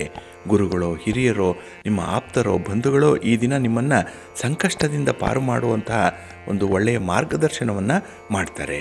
ಹಾಗೆ ವೃತ್ತಿಪರವಾದಂಥ ವ್ಯವಹಾರಗಳಲ್ಲಿ ಹೆಚ್ಚು ಉತ್ಸಾಹ ಅನ್ನುವಂಥದ್ದು ಇರುತ್ತೆ. ಕೆಲಸವನ್ನು ಮಾಡಬೇಕು, ಸಂಪಾದನೆ ಮಾಡಬೇಕು, ದುಡಿಬೇಕು, 4 ಜನರಂತೆ ಬಾಳಬೇಕು, ಸಮಾಜದಲ್ಲಿ ತಲೆ ಎತ್ತಿ ನಿಲ್ಲಬೇಕು ಅನ್ನುವಂಥ ವಿಚಾರಧಾರೆಗಳು ಈ ದಿನ ನಿಮ್ಮ ಪ್ರತಿ ಕೆಲಸದಲ್ಲೂ ಕಾಣಿಸ್ಕೊಳ್ಳುತ್ತೆ. ಪ್ರತಿ ತೀರ್ಮಾನದಲ್ಲೂ ಕೂಡ ಅದನ್ನು ನೀವು ಕಾಣಬಹುದು. ಇನ್ನು ಭಾಳ ವಿಶೇಷವಾಗಿ ಈ ದಿನ ನಿಮ್ಮ ಸಂಗಾತಿಯ ನೆರವಿನಿಂದ ಕೆಲವೊಂದು ನಿರ್ಧಾರಗಳನ್ನು ಕೈಗೊಳ್ಳುವಂಥದ್ದು ಇದೆ. ನಿಮ್ಮ ಕಷ್ಟ ಸುಖಗಳನ್ನು ನೀವು ಬಹಳ ಬೇಗ ನಿಮ್ಮ ಬಂಧುಗಳ ಜೊತೆಯಲ್ಲಿ, ಸ್ನೇಹಿತರ ಜೊತೆಯಲ್ಲಿ ಹಂಚಿಕೊಳ್ಳುವಂಥ ಒಂದು ಅವಕಾಶ ಚೆನ್ನಾಗಿದೆ, ಔಟ್ಲೆಟ್ ಚೆನ್ನಾಗಿದೆ ಈ ದಿನ. ಹಾಗಾಗಿ ಅಂಥ ವಿಚಾರಗಳನ್ನು ಬಹಳ ಆಸಕ್ತಿಯಿಂದ ಮುಂದುವರಿಸ್ತೀರಿ. ಇನ್ನು ನಿಮ್ಮ ಸ್ನೇಹಿತರ ಜೊತೆಯಲ್ಲಿ ಸ್ವಲ್ಪ ಭಿನ್ನಾಭಿಪ್ರಾಯಗಳು ಬರುವಂಥದ್ದು ಇದೆ. ಎಲ್ಲೋ ಒಂದು ಕಡೆ ನಿಮಗೆ ಅವರ ಬಗ್ಗೆ ಬೇಸರ, ನಿಮಗೆ ಅವರ ಬಗ್ಗೆ ತಿಳ್ಕೊಳ್ಳುವಂಥ ಒಂದು ಕುತೂಹಲ ಕಡಿಮೆ ಇರುತ್ತೆ. ಹಾಗಾಗಿನೇ ಅಂಥ ಒಂದು ಸನ್ನಿವೇಶದಲ್ಲಿ ಎಲ್ಲ ಸಂಬಂಧಗಳನ್ನು ಕೂಡ ಹೆಚ್ಚಿಸುವಂಥ ಒಂದು ಪ್ರಯತ್ನವನ್ನು ಮಾಡಿ, ಸಂಬಂಧವನ್ನು ಉಳಿಸ್ಕೊಳ್ಳಿ. ಇವತ್ತಲ್ಲ ನಾಳೆ ಅವರು ನಿಮ್ಮ ನೆರವಿಗೆ ಬರ್ತಾರೆ. ಹಾಗೆ ಈ ದಿನ ವಿಶೇಷವಾಗಿ ಲಕ್ಷ್ಮೀ ವೆಂಕಟೇಶ್ವರ ಸ್ವಾಮಿಯ ಆರಾಧನೆ ಮಾಡಿ ಪ್ರಾರ್ಥನೆ ಮಾಡಿಕೊಳ್ಳಿ, ಒಳ್ಳೆಯದಾಗತ್ತೆ. ನಿಮ್ಮ ಅದೃಷ್ಟದ ಬಣ್ಣ ನೇರಳೆ, ಅದೃಷ್ಟದ ದಿಕ್ಕು ಈಶಾನ್ಯ ದಿಕ್ಕು, ಅದೃಷ್ಟ ಸಂಖ್ಯೆ 1. ಕನ್ಯಾ ರಾಶಿ. ಕನ್ಯಾ ರಾಶಿಯವರಿಗೆ ಈ ದಿನ ಸ್ವಲ್ಪ ಗೊಂದಲ ಇರುವಂಥ ದಿನ. ಮನಸ್ಸಿನಲ್ಲಿ ಏನೋ ಒಂದು ಕ್ಲಾರಿಟಿ ಅನ್ನುವಂಥದ್ದು ಇಲ್ಲ, ಅಸ್ತವ್ಯಸ್ತವಾದಂತಹ ಜೀವನ, ಅದನ್ನು ಸರಿಪಡಿಸುವಂತಹ ಪ್ರಯತ್ನ, ಆದರೆ ಅದರಿಂದ ಬರುವಂತಹ ಫಲಿತಾಂಶ ಸ್ವಲ್ಪ ಕಡಿಮೆ. ಹಾಗಾಗಿ ಈ ದಿನ ನಿಮ್ಮ ಕಷ್ಟಕರವಾದಂತಹ ಒಂದು ಪ್ರಯತ್ನಕ್ಕೆ ಕನಿಷ್ಠವಾದಂತಹ ಫಲಿತಾಂಶಗಳು ಸಿಕ್ಕತ್ತೆ. ನಿಮ್ಮ ಕಷ್ಟಕ್ಕೆ ಸರಿಯಾಗಿ, ನಿಮ್ಮ ಪ್ರಯತ್ನಕ್ಕೆ ಸರಿಯಾದಂತಹ ಫಲಿತಾಂಶಗಳು ಸಿಕ್ಕದೇ ಇದ್ದಾಗ ನಿರುತ್ಸಾಹ ಅನ್ನುವಂಥದ್ದು ಸಾಮಾನ್ಯವಾಗಿ ಬರುತ್ತೆ, ನಿರಾಸಕ್ತಿ ಅನ್ನುವಂಥದ್ದು ಬರುತ್ತೆ. ಹಾಗಾಗಿನೇ ಕೆಲವು ಪ್ರಮುಖ ಕಾರ್ಯಗಳನ್ನು ಮರೆಯುವಂಥ ಸಾಧ್ಯತೆ ಕೂಡ ಇರುತ್ತೆ, ಇಲ್ಲ ಅದನ್ನು ಮುಂದಕ್ಕೆ ಹಾಕುವಂಥದ್ದು, ಕೆಲವೊಮ್ಮೆ ಜವಾಬ್ದಾರಿಯಿಂದ ಜಾರಿಕೊಳ್ಳುವಂಥ ಪ್ರಯತ್ನಗಳು ಕೂಡ ಈ ದಿನ ಆಗುತ್ತೆ. ಹಾಗಾಗಿನೇ ಈ ಸೋಮಾರಿತನದ ಜೊತೆಯಲ್ಲಿ ಕೆಲಸಗಳಿಂದ ನೀವು ಬಹಳ ಬೇಗ ವಿಮುಖರಾಗುವಂಥದ್ದು ಇರೋದರಿಂದಲೇ ನಿಮ್ಮ ಕೆಲಸಗಳು, ಹಣಕಾಸಿನ ವ್ಯವಹಾರಗಳು ನಿಮಗೆ ಸ್ವಲ್ಪ ನಷ್ಟವನ್ನು ತರುತ್ತೆ. ಲಾಭದ ಅಂಶ ಕಡಿಮೆ. ನೀವು ಯಾವುದೇ ಬಾಬ್ತಿನಲ್ಲಿ ಕೆಲಸ ಮಾಡಿದ್ರೂ ಕೂಡ ಅದರಲ್ಲಿ ನಿಮಗೆ ಲಾಭ ಅನ್ನುವಂಥದ್ದು ಅಷ್ಟಕ್ಕಷ್ಟೇ ಇರುತ್ತೆ, ಆದರೆ ಖರ್ಚು ವೆಚ್ಚಗಳು ಹೆಚ್ಚಾಗುತ್ತೆ. ಇದನ್ನು ಸ್ವಲ್ಪ ನಿಯಂತ್ರಣ ಮಾಡಿಕೊಳ್ಳೇಬೇಕಾಗುತ್ತೆ. ಹಾಗೆ ಈ ದಿನ ನಿಮ್ಮ ಪತಿ ಪತ್ನಿ ಇವರ ಅಭಿಪ್ರಾಯಕ್ಕೆ ಸ್ವಲ್ಪ ಮನ್ನಣೆಯನ್ನು ಕೊಡಬೇಕಾಗತ್ತೆ.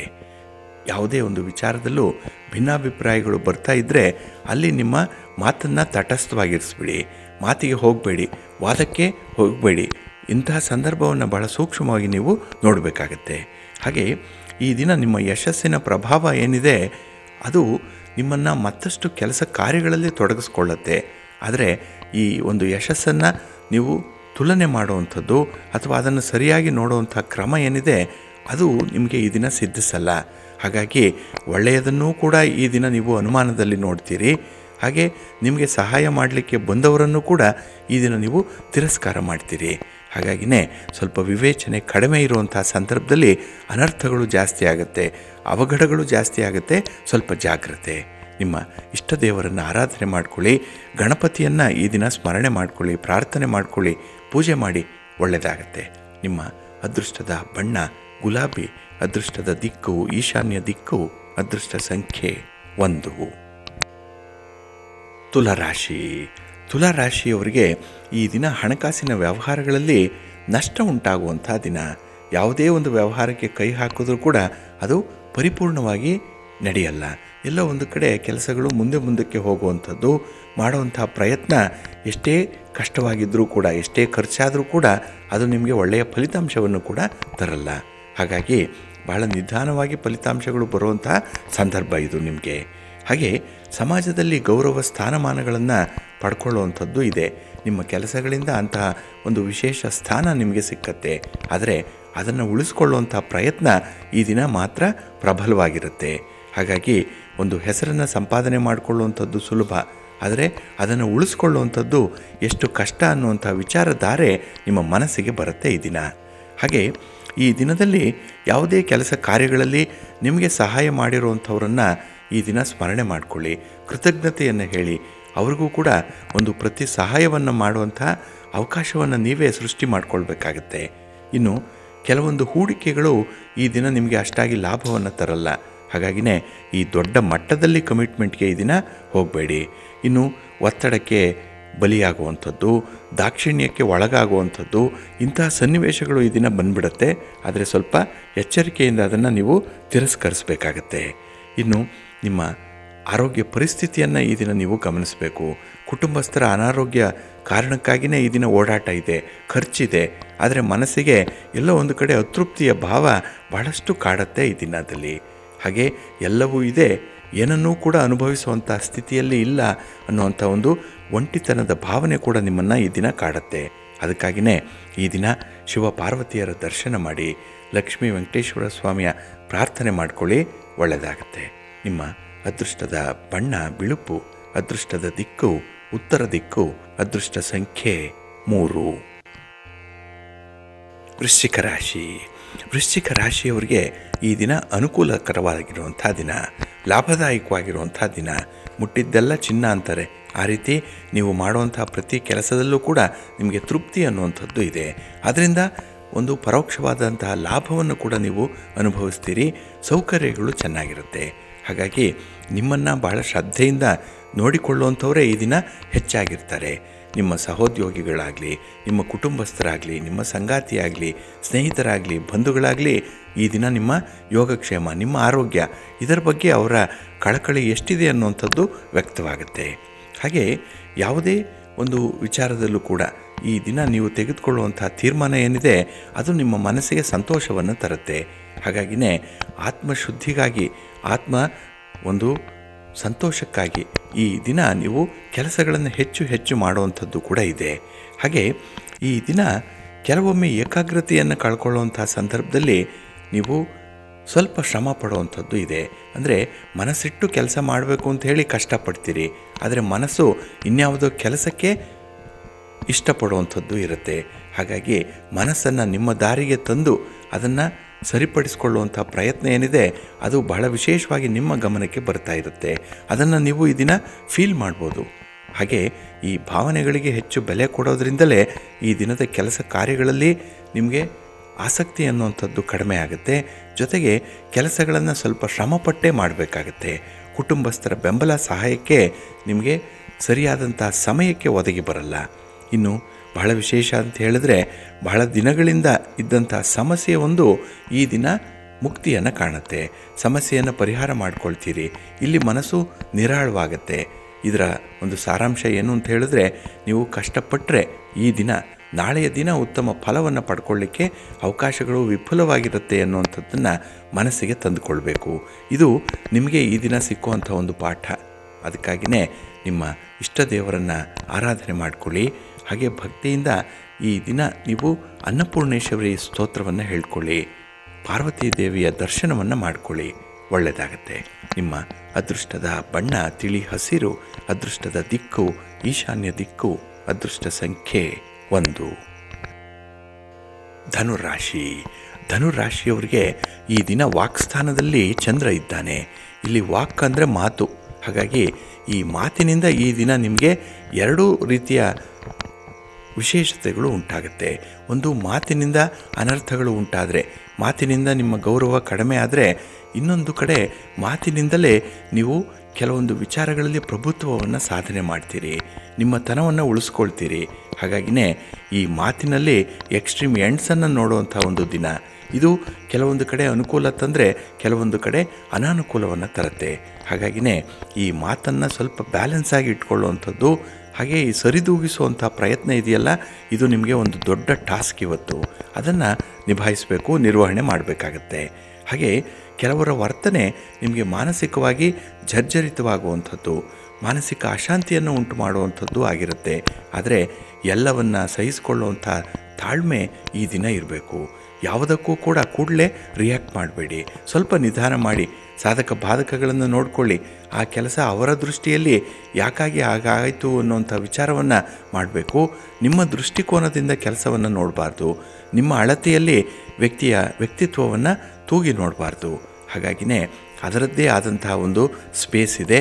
ಅದಕ್ಕೆ ಹೋಗಿ ನೀವು ಈ ವಿಚಾರಗಳನ್ನು ಸಂಪೂರ್ಣವಾಗಿ ಅರ್ಥೈಸ್ಕೊಳ್ಬೇಕಾಗತ್ತೆ. ಹಾಗಾಗಿ ಮೇಲ್ನೋಟಕ್ಕೆ ಕಾಣುವಂಥದ್ದೆಲ್ಲ ಸರಿ ಇರಲ್ಲ, ಅದರಲ್ಲಿ ಏನೋ ಒಂದು ಹುಳುಕು ತಳುಕು ಇರುವಂಥದ್ದು ಇರುತ್ತೆ. ಇದನ್ನು ಗಮನಿಸಬೇಕು ನೀವು ಈ ದಿನದಲ್ಲಿ. ಹಾಗಾಗಿಯೇ ಪ್ರಾಕ್ಟಿಕಲ್ ಆಗಿರುವಂಥ ವಿಚಾರಕ್ಕೆ ಹೆಚ್ಚು ಆದ್ಯತೆಯನ್ನು ಕೊಡಿ. ಇನ್ನು ಈ ದಿನ ಅಧಿಕಾರಿಗಳ ಜೊತೆಯಲ್ಲಿ ವ್ಯವಹಾರಗಳನ್ನು ಮಾಡುವಂಥದ್ದು, ಮಾತುಕತೆ ಮಾಡುವಂಥ ಸಂದರ್ಭದಲ್ಲಿ ಸ್ವಲ್ಪ ಎಚ್ಚರಿಕೆಯಿಂದ ಇರಿ. ಇನ್ನು ತೀರಾ ಹತ್ತಿರದ ಬಂಧುಗಳ ಜೊತೆಯಲ್ಲಿ ಯಾವುದೇ ರೀತಿಯ ಹಣಕಾಸಿನ ವ್ಯವಹಾರಕ್ಕೆ ಕೈ ಹಾಕಬೇಡಿ, ಯಾವುದೇ ಕಮಿಟ್ಮೆಂಟ್ಗೆ ಹೋಗಬೇಡಿ. ಈ ದಿನ ಅಷ್ಟೊಂದು ಅನುಕೂಲ ಇಲ್ಲ. ನಿಮ್ಮ ಮನೆ ದೇವರನ್ನು ಸ್ಮರಣೆ ಮಾಡ್ತಾಯಿರಿ. ಮಹಾಲಕ್ಷ್ಮಿಯನ್ನು ಆರಾಧನೆ ಮಾಡಿ ಲಕ್ಷ್ಮಿ ಸ್ತೋತ್ರಗಳನ್ನು ಹೇಳ್ಕೊಳ್ತಾ ಇರಿ, ಒಳ್ಳೆಯದಾಗತ್ತೆ. ನಿಮ್ಮ ಅದೃಷ್ಟದ ಬಣ್ಣ ಕೆಂಪು, ಅದೃಷ್ಟದ ದಿಕ್ಕು ಈಶಾನ್ಯ ದಿಕ್ಕು, ಅದೃಷ್ಟ ಸಂಖ್ಯೆ 4. ಮಕರ ರಾಶಿ. ಮಕರ ರಾಶಿಯವರಿಗೆ ಈ ದಿನ ಪರಿಪೂರ್ಣವಾದಂತಹ ದಿನ. ಯಾವುದೇ ಕಾರ್ಯವನ್ನು ಆರಂಭ ಮಾಡಿದ್ರೂ ಅದನ್ನು ಹೇಗೋ ಮುಕ್ತಾಯ ಮಾಡ್ತೀರಿ, ಅಥವಾ ಅದು ಎಲ್ಲಿಗೆ ನಿಲ್ಲುತ್ತೋ ಅದೇ ಮುಕ್ತಾಯ ಅನ್ನೋವಂಥ ಒಂದು ಪರಿಭಾವನೆ ಮನಸ್ಸಿಗೆ ಬರುತ್ತೆ. ಹಾಗಾಗಿನೇ ಮನಸ್ಸಿನಂತೆ Mahadeva, where there is a will there is a way ಅಂಥ ಒಂದು ಸ್ಥಿತಿಯಲ್ಲಿ ಈ ದಿನ ನೀವು ಇರ್ತೀರಿ. ಹಾಗಾಗಿ ಮನಸ್ಸು ಬಂದರೆ ಕೆಲಸಗಳನ್ನು ಅದ್ಭುತವಾಗಿ ಮಾಡ್ತೀರಿ. ಮನಸ್ಸಿಲ್ಲ ಅಂತ ಹೇಳಿದ್ರೆ ಆ ಕೆಲಸ ಅಲ್ಲೇ ನಿಲ್ಲುವಂಥದ್ದು ಕೂಡ ಇರುತ್ತೆ. ಹಾಗಾಗಿನೇ ಈ ದಿನದ ಪ್ರಯತ್ನದಲ್ಲಿ ತುಂಬ ಯಶಸ್ಸನ್ನು ಪಡ್ಕೊಳ್ಳುವಂಥ ದಿನ. ಹಾಗೆ ಕೆಲವೊಮ್ಮೆ ಆಗಿರುವಂಥ ಸೋಲು, ನಿರಾಸೆ, ಅವಮಾನ, ಅಪಮಾನ ಇದು ಯಾಕೆ ಆಗಿದೆ ಅನ್ನುವಂಥ ವಿಚಾರವನ್ನು ಬಹಳ ಸೂಕ್ಷ್ಮವಾಗಿ ಅರ್ಥೈಸ್ಕೊಳ್ತೀರಿ. ಹಾಗಾಗಿನೇ ಈ ಅನರ್ಥಗಳಿಗೆ ಕಾರಣ ಏನು, ಅದರಿಂದ ಆಗಿರುವಂಥ ಪರಿಣಾಮಗಳೇನು, ಹಾಗೆ ಅದಕ್ಕೆ ಬೇಕಾದಂಥ ಪರಿಹಾರ ಕ್ರಮಗಳೇನು, ಈ ಮೂರನ್ನು ಕೂಡ ಬಹಳ ವಿವೇಚನೆಯಿಂದ ನೋಡುವಂಥ ಸಂದರ್ಭ ಇದು. ಹಾಗೆ ಈ ದಿನ ಅಲ್ಲ, ನಾಳೆಯ ದಿನ, ಭವಿಷ್ಯ, ಇದಕ್ಕಾಗಿ ಮಾಡಬೇಕಾಗಿರುವಂಥ ಕೆಲಸ ಕಾರ್ಯಗಳ ಪಟ್ಟಿ, ಒಂದು ಯೋಜನೆ ಅಥವಾ ಹಿರಿಯರ ಜೊತೆಯಲ್ಲಿ ಒಂದು ಚರ್ಚೆ ಇತ್ಯಾದಿಗಳಾಗುವಂಥದ್ದು ಕೂಡ ಇರುತ್ತೆ. ಒಟ್ಟಾರೆ ಈ ದಿನ ನೀವು ಬಹಳ ಪರಿಣಾಮಕಾರಿಯಾದಂತಹ ವ್ಯವಸ್ಥೆಯನ್ನು ಮಾಡ್ಕೊಳ್ತೀರಿ. ತುಂಬ ಎಫೆಕ್ಟಿವ್ ಆಗಿರುತ್ತೆ. ಹೊಸ ಯೋಜನೆಗಳನ್ನು ಆರಂಭ ಮಾಡಲಿಕ್ಕೆ ಇದು ನಿಮಗೆ ಸಕಾಲ. ಹಾಗೆ ಯಾವುದೇ ಒಂದು ವಿಚಾರದಲ್ಲೂ ಕೂಡ ಅಸಡ್ಡೆ ಅನ್ನುವಂಥದ್ದನ್ನು ತೋರಿಸ್ಬೇಡಿ. ಆರೋಗ್ಯದ ವಿಚಾರ ಅದರಲ್ಲೂ ಬಹಳ ಮುಖ್ಯವಾಗಿ ನೀವು ಗಮನಿಸಬೇಕಾಗಿರುವಂಥದ್ದು. ಇನ್ನು ಈ ದಿನದಲ್ಲಿ ನಿಮಗೆ ಉತ್ಸಾಹದ ವಾತಾವರಣವೇ ಜಾಸ್ತಿ ಇರುತ್ತೆ. ಎನರ್ಜಿ ಲೆವೆಲ್ ತುಂಬ ಇದೆ, ಅದನ್ನು ಸದುಪಯೋಗಪಡಿಸ್ಕೊಳ್ಳಿ. ನಿಮ್ಮ ಎನರ್ಜಿಯನ್ನು ಈ ದಿನ ಹಾಳು ಮಾಡಿಕೊಳ್ಬೇಡಿ. ನಿಮ್ಮ ಇಷ್ಟ ದೇವರನ್ನು ಸ್ಮರಣೆ ಮಾಡಿಕೊಳ್ಳಿ, ಆಂಜನೇಯ ಸ್ತೋತ್ರವನ್ನು ಹೇಳ್ಕೊಳ್ಳಿ. ಈ ದಿನ ಒಳ್ಳೆಯದಾಗತ್ತೆ. ನಿಮ್ಮ ಅದೃಷ್ಟದ ಬಣ್ಣ ಕೇಸರಿ, ಅದೃಷ್ಟದ ದಿಕ್ಕು ಉತ್ತರ ದಿಕ್ಕು, ಅದೃಷ್ಟ ಸಂಖ್ಯೆ 2. ಕುಂಭರಾಶಿ. ಕುಂಭರಾಶಿಯವರಿಗೆ ಈ ದಿನ ಮಿಶ್ರ ಫಲಗಳಿರುವಂಥ ದಿನ. ಅದರಲ್ಲೂ ಕೆಲವು ಕಡೆ ಸಂಬಂಧಗಳೇ ನಿಮಗೆ ಆಶಾಭಂಗವನ್ನಾಗಿಸುತ್ತೆ. ಅಂದರೆ ಏನೋ ಒಂದು ಆಸೆಯನ್ನು ಇಟ್ಕೊಂಡು ಕೆಲಸ ಮಾಡ್ತೀರಿ, ಯಾವುದೋ ಒಂದು ಉದ್ದೇಶ ಇಟ್ಕೊಂಡು ಆರಂಭ ಮಾಡುವಂಥ ಕೆಲಸ ಕಾರ್ಯಗಳಲ್ಲಿ ಕೆಲವರು ತಣ್ಣೀರನ್ನು ಎರಚುವಂಥ ಸಾಧ್ಯತೆಗಳಿರುತ್ತೆ. ಹಾಗಾಗಿ ನಿಮ್ಮ ಆಲೋಚನೆಗಳಿಗೆ ವಿರುದ್ಧವಾದಂತಹ ಒಂದು ನೆಗೆಟಿವ್ ಥಾಟ್ಸ್ ಅನ್ನುವಂಥದ್ದು ಬೇರೆಯವರು ನಿಮ್ಮ ಮನಸ್ಸಿಗೆ ತುಂಬ್ತಾರೆ. ಹಾಗಾಗಿನೇ ಈ ಹಿತ್ತಾಳೆ ಕಿವಿ ಅಂತ ಹೇಳ್ತಾರೆ, ಯಾರು ಏನು ಹೇಳಿದ್ರೂ ಕೂಡ ಅದನ್ನು ಕೇಳಿಸ್ಕೊಳ್ಳುವಂಥದ್ದು, ಅದನ್ನು ಚಾಲೂ ಮಾಡುವಂಥ ಒಂದು ವ್ಯಕ್ತಿತ್ವ ಇರುವಂಥವ್ರು. ಅಂಥ ಒಂದು ವ್ಯಕ್ತಿಗಳ ಸಾಲಿಗೆ ಈ ದಿನ ನೀವು ಸೇರುವಂಥ ಸಾಧ್ಯತೆಗಳು ಜಾಸ್ತಿ ಇರುತ್ತೆ. ಹಾಗಾಗಿ ಬೇರೆಯವರ ಮಾತುಗಳನ್ನು ಕೇಳಬೇಡಿ, ಅದರಲ್ಲೂ ವಿಶೇಷವಾಗಿ ಚಾಡಿ ಮಾತುಗಳನ್ನು ಕೇಳಬೇಡಿ. ಮೂರನೇ ವ್ಯಕ್ತಿಯ ಬಗ್ಗೆ ಹೇಳುವಂಥ ಮಾತುಗಳನ್ನು ಯಾರೇ ಹೇಳಿದ್ರೂ ಕೂಡ ಅದನ್ನು ರಿಜೆಕ್ಟ್ ಮಾಡುವಂಥದ್ದು ಬಹಳ ಉತ್ತಮ, ಅಗತ್ಯ ಕೂಡ ಇದೆ. ಹಾಗೆ ಈ ದಿನ ಅಧಿಕಾರಿಗಳ ಜೊತೆಯಲ್ಲಿ ಯಾವುದೇ ರೀತಿಯ ಒಪ್ಪಂದಗಳಾಗಲಿ, ಯಾವುದೇ ರೀತಿಯ ಮಾತುಕತೆಗಳಾಗಲಿ ಮಾಡುವಂಥ ಸಂದರ್ಭದಲ್ಲಿ ಸ್ವಲ್ಪ ಎಚ್ಚರಿಕೆಯಿಂದ ಇರಿ. ಹಿರಿಯರಿಗೆ ಕೊಡಬೇಕಾದಂಥ ಗೌರವವನ್ನು ಕೊಟ್ಟುಬಿಡಿ ಈ ದಿನದಲ್ಲಿ. ಇನ್ನು ಈ ದಿನ ಸಣ್ಣ ಪುಟ್ಟ ವಿಚಾರಗಳಿಗೂ ಕೂಡ ಅಪರಿಚಿತರ ಜೊತೆಯಲ್ಲಿ ವಾದ ವಿವಾದಗಳು ಆಗುತ್ತೆ. ಹಾಗಾಗಿ ಮೂರನೇ ವ್ಯಕ್ತಿಯ ಜೊತೆ ಮಾತುಕತೆ ಆಗಲಿ, ಅವರನ್ನು ಅತಿಯಾಗಿ ನಂಬುವಂಥದ್ದಾಗಲಿ, ಇನ್ನು ಹಣದ ವಿಚಾರದಲ್ಲಿ ಈ ದಿನ ಬೇಕಾಬಿಟ್ಟು ನಿರ್ಧಾರಗಳನ್ನು ತೆಗೆದುಕೊಳ್ಳುವಂಥದ್ದನ್ನಾಗಲಿ ಸ್ವಲ್ಪ ಅವಾಯ್ಡ್ ಮಾಡಬೇಕಾಗತ್ತೆ. ನಿಮ್ಮ ಆರೋಗ್ಯದ ಕಡೆ ಗಮನ ಕೊಡಿ. ಹೊಸ ಒಡವೆ ವಸ್ತ್ರಗಳನ್ನು ಕೊಳ್ಳುವಂಥ ಯೋಗ ಇದೆ, ಅದರ ಬಗ್ಗೆ ಸ್ವಲ್ಪ ಗಮನ ಕೊಡಿ. ಆ ಕಾರ್ಯವನ್ನು ನೀವು ಯಶಸ್ವಿಯಾಗಿ ಮಾಡಲಿಕ್ಕೆ ಸಾಧ್ಯವಾಗತ್ತೆ. ಹಾಗೆ ಈ ದಿನ ನಿಮ್ಮ ಆಸೆ, ನಿಮ್ಮ ಇಷ್ಟಾರ್ಥಗಳು, ನಿಮ್ಮ ಬಯಕೆಗಳು ಇದನ್ನು ಈಡೇರಿಸ್ಕೊಳ್ಳಿಕ್ಕೆ ಅವಕಾಶಗಳು ಬರುತ್ತೆ. ಆದರೆ ನೇರವಾದ ಅವಕಾಶಗಳಲ್ಲ, ಪರೋಕ್ಷವಾಗಿ ಬರುವಂಥದ್ದು. ಅದರ ಬಗ್ಗೆ ಸ್ವಲ್ಪ ಸೂಕ್ಷ್ಮಾತಿ ಸೂಕ್ಷ್ಮ ವಿಚಾರಗಳೇನಿದೆ ಅದನ್ನು ತಿಳ್ಕೊಳ್ಳುವಂಥ ಪ್ರಯತ್ನ ಮಾಡಿ, ಒಳ್ಳೆಯದಾಗತ್ತೆ. ನಿಮ್ಮ ಇಷ್ಟ ದೇವರನ್ನು ಆರಾಧನೆ ಮಾಡಿಕೊಳ್ಳಿ. ಹಾಗೆ ಭಕ್ತಿಯಿಂದ ನವಗ್ರಹ ಸ್ತೋತ್ರವನ್ನು ಹೇಳ್ಕೊಳ್ಳಿ, ನವಗ್ರಹಗಳ ದರ್ಶನ ಮಾಡಿಕೊಳ್ಳಿ, ಒಳ್ಳೆಯದಾಗತ್ತೆ. ನಿಮ್ಮ ಅದೃಷ್ಟದ ಬಣ್ಣ ನೇರಳೆ, ಅದೃಷ್ಟದ ದಿಕ್ಕು ಈಶಾನ್ಯ ದಿಕ್ಕು, ಅದೃಷ್ಟ ಸಂಖ್ಯೆ 2. ಮೀನರಾಶಿ. ಮೀನರಾಶಿಯವರಿಗೆ ಈ ದಿನ ಕಾರ್ಯಸಿದ್ಧಿ ಉಂಟಾಗುವಂಥ ದಿನ. ಪ್ರತಿ ಕೆಲಸದಲ್ಲೂ ಒಂದು ತೃಪ್ತಿ ಇದೆ. ಏನೋ ಒಂದು ಕೆಲಸ ಮಾಡಿಬಿಟ್ರಾಯ್ತು ಅನ್ನೋವಂಥದ್ದಲ್ಲ, ಕೆಲಸವನ್ನು ಮಾಡಿಯೇ ತೀರಬೇಕು, ಅದರಿಂದ ಫಲಿತಾಂಶ ಹೀಗೆಯೇ ಬರಬೇಕು ಅನ್ನುವಂಥ ಒಂದು ಖಡಾಖಂಡಿತ ನಿರ್ಧಾರ ಇರುವಂಥ ದಿನ. ಹಾಗೆ ಈ ದಿನ ನಿಮ್ಮ ಮಾತು, ನಿಮ್ಮ ಕೃತಿ, ನಿಮ್ಮ ಒಂದು ನಡತೆ ಎಲ್ಲರಿಗೂ ಕೂಡ ಇಷ್ಟ ಆಗುತ್ತೆ. ಅವರು ನಿಮ್ಮನ್ನು ಇಷ್ಟಪಡ್ತಾರೆ, ನಿಮ್ಮ ಯೋಗಕ್ಷೇಮವನ್ನು ವಿಚಾರ ಮಾಡ್ತಾರೆ, ನಿಮ್ಮ ಕೆಲಸ ಕಾರ್ಯಗಳಿಗೆ ಸ್ಫೂರ್ತಿಯನ್ನು ತುಂಬುತ್ತಾರೆ, ಕೆಲಸಗಳಲ್ಲಿ ಅವರು ಕೂಡ ಕೈ ಜೋಡಿಸ್ತಾರೆ. ಇಂಥ ಒಂದು ಧನಾತ್ಮಕವಾದಂಥ ಸನ್ನಿವೇಶಗಳು ನಿಮಗೆ ಹೆಚ್ಚಾಗಿರುತ್ತೆ. ಇವೆಲ್ಲ ಕೂಡ ನಿಮ್ಮ ಒಂದು ವ್ಯವಹಾರದ ಅಭಿವೃದ್ಧಿಗೆ ಸಹಾಯಕವಾಗತ್ತೆ. ಇನ್ನು ಬಹಳ ವಿಶೇಷವಾಗಿ ಈ ದಿನ ತುಂಬ ಆಶಾದಾಯಕವಾಗಿರುವಂಥ ದಿನ. ತುಂಬ ಕಲ್ಪನೆಗಳಿದೆ, ಊಹೆಗಳಿದೆ, ಕನಸುಗಳಿದೆ. ಅದನ್ನು ನನಸು ಮಾಡಿಕೊಳ್ಳುವಂಥ ಒಂದು ಪ್ರಯತ್ನ ಮಾಡಿದ್ರಂತೂ ಅದ್ಭುತವಾದಂಥ ಒಂದು ಫೌಂಡೇಶನನ್ನು ಹಾಕ್ಬೋದು. ಹಾಗಾಗಿ ಭದ್ರ ಬುನಾದಿ ಅನ್ನುವಂಥದ್ದನ್ನು ಈ ದಿನ ನೀವು ಹಾಕಿದ್ರೆ ನಾಳೆ ಒಳ್ಳೆಯ ಸೌಧವನ್ನು, ಶಾಶ್ವತವಾದಂಥ ಸೌಧವನ್ನು ಕಟ್ಟಲಿಕ್ಕೆ ಸಾಧ್ಯವಾಗುತ್ತೆ. ಅಂಥ ಒಂದು ಅನುಕೂಲಕರವಾದಂಥ ಪರಿಸ್ಥಿತಿ ಕೂಡ ಈ ದಿನ ನಿಮಗೆ ಒದಗಿ ಬರುತ್ತೆ. ಇನ್ನು ನಿಮ್ಮ ಸ್ನೇಹಿತರ ವಿಚಾರದಲ್ಲಿ ಒಂದು ಒಳ್ಳೆಯ ನಿರ್ಧಾರವನ್ನು ಕೈಗೊಳ್ತೀರಿ. ಅವರ ಕಷ್ಟ ಸುಖಗಳಿಗೆ ಭಾಗಿಗಳಾಗುವಂಥ ಒಂದು ಅವಕಾಶ ಈ ದಿನ ನಿಮಗೆ ಒದಗಿ ಬರುತ್ತೆ. ಇನ್ನು ಕೈಗೊಂಡ ಕೆಲಸ ಕಾರ್ಯಗಳು ನಿರಾಯಾಸವಾಗಿ ನಡಿಬೇಕು ಅನ್ನುವಂಥದ್ದೇ ನಿಮ್ಮ ಅಜೆಂಡಾ. ಅದಕ್ಕಾಗಿ ಸರ್ವ ಪ್ರಯತ್ನ ಮಾಡ್ತಾ ಇದ್ದೀರಿ. ಇದರ ಜೊತೆಯಲ್ಲಿ ನೀವು ಗಣಪತಿಯನ್ನು ಆರಾಧನೆ ಮಾಡಿ ಗಣಪತಿಯ ಸ್ತೋತ್ರವನ್ನು ಹೇಳ್ಕೊಳ್ಳಿ. ಗಣಪತಿಗೆ 21 ಗರಿಕೆಗಳನ್ನು ಸಾಧ್ಯ ಆದರೆ ಸಮರ್ಪಣೆ ಮಾಡಿಬಿಡಿ. ನಿಮ್ಮ ಎಲ್ಲ ಕೆಲಸಗಳು ಬಹಳ ವಿಶೇಷ ರೀತಿಯಲ್ಲಿ ನಡೆಯುತ್ತೆ. ವಿಘ್ನಗಳಿದ್ದರೆ ನಿವಾರಣೆಯಾಗತ್ತೆ, ತೊಂದರೆ ತಾಪತ್ರಯಗಳಿದ್ದರೆ ಅದು ಕೂಡ ದೂರ ಹೋಗುತ್ತೆ. ಹಾಗಾಗಿ ಬಹಳ ಭಕ್ತಿಯಿಂದ ಈ ಒಂದು ಕೆಲಸವನ್ನು ಮಾಡಿ ಒಳ್ಳೆಯದಾಗತ್ತೆ.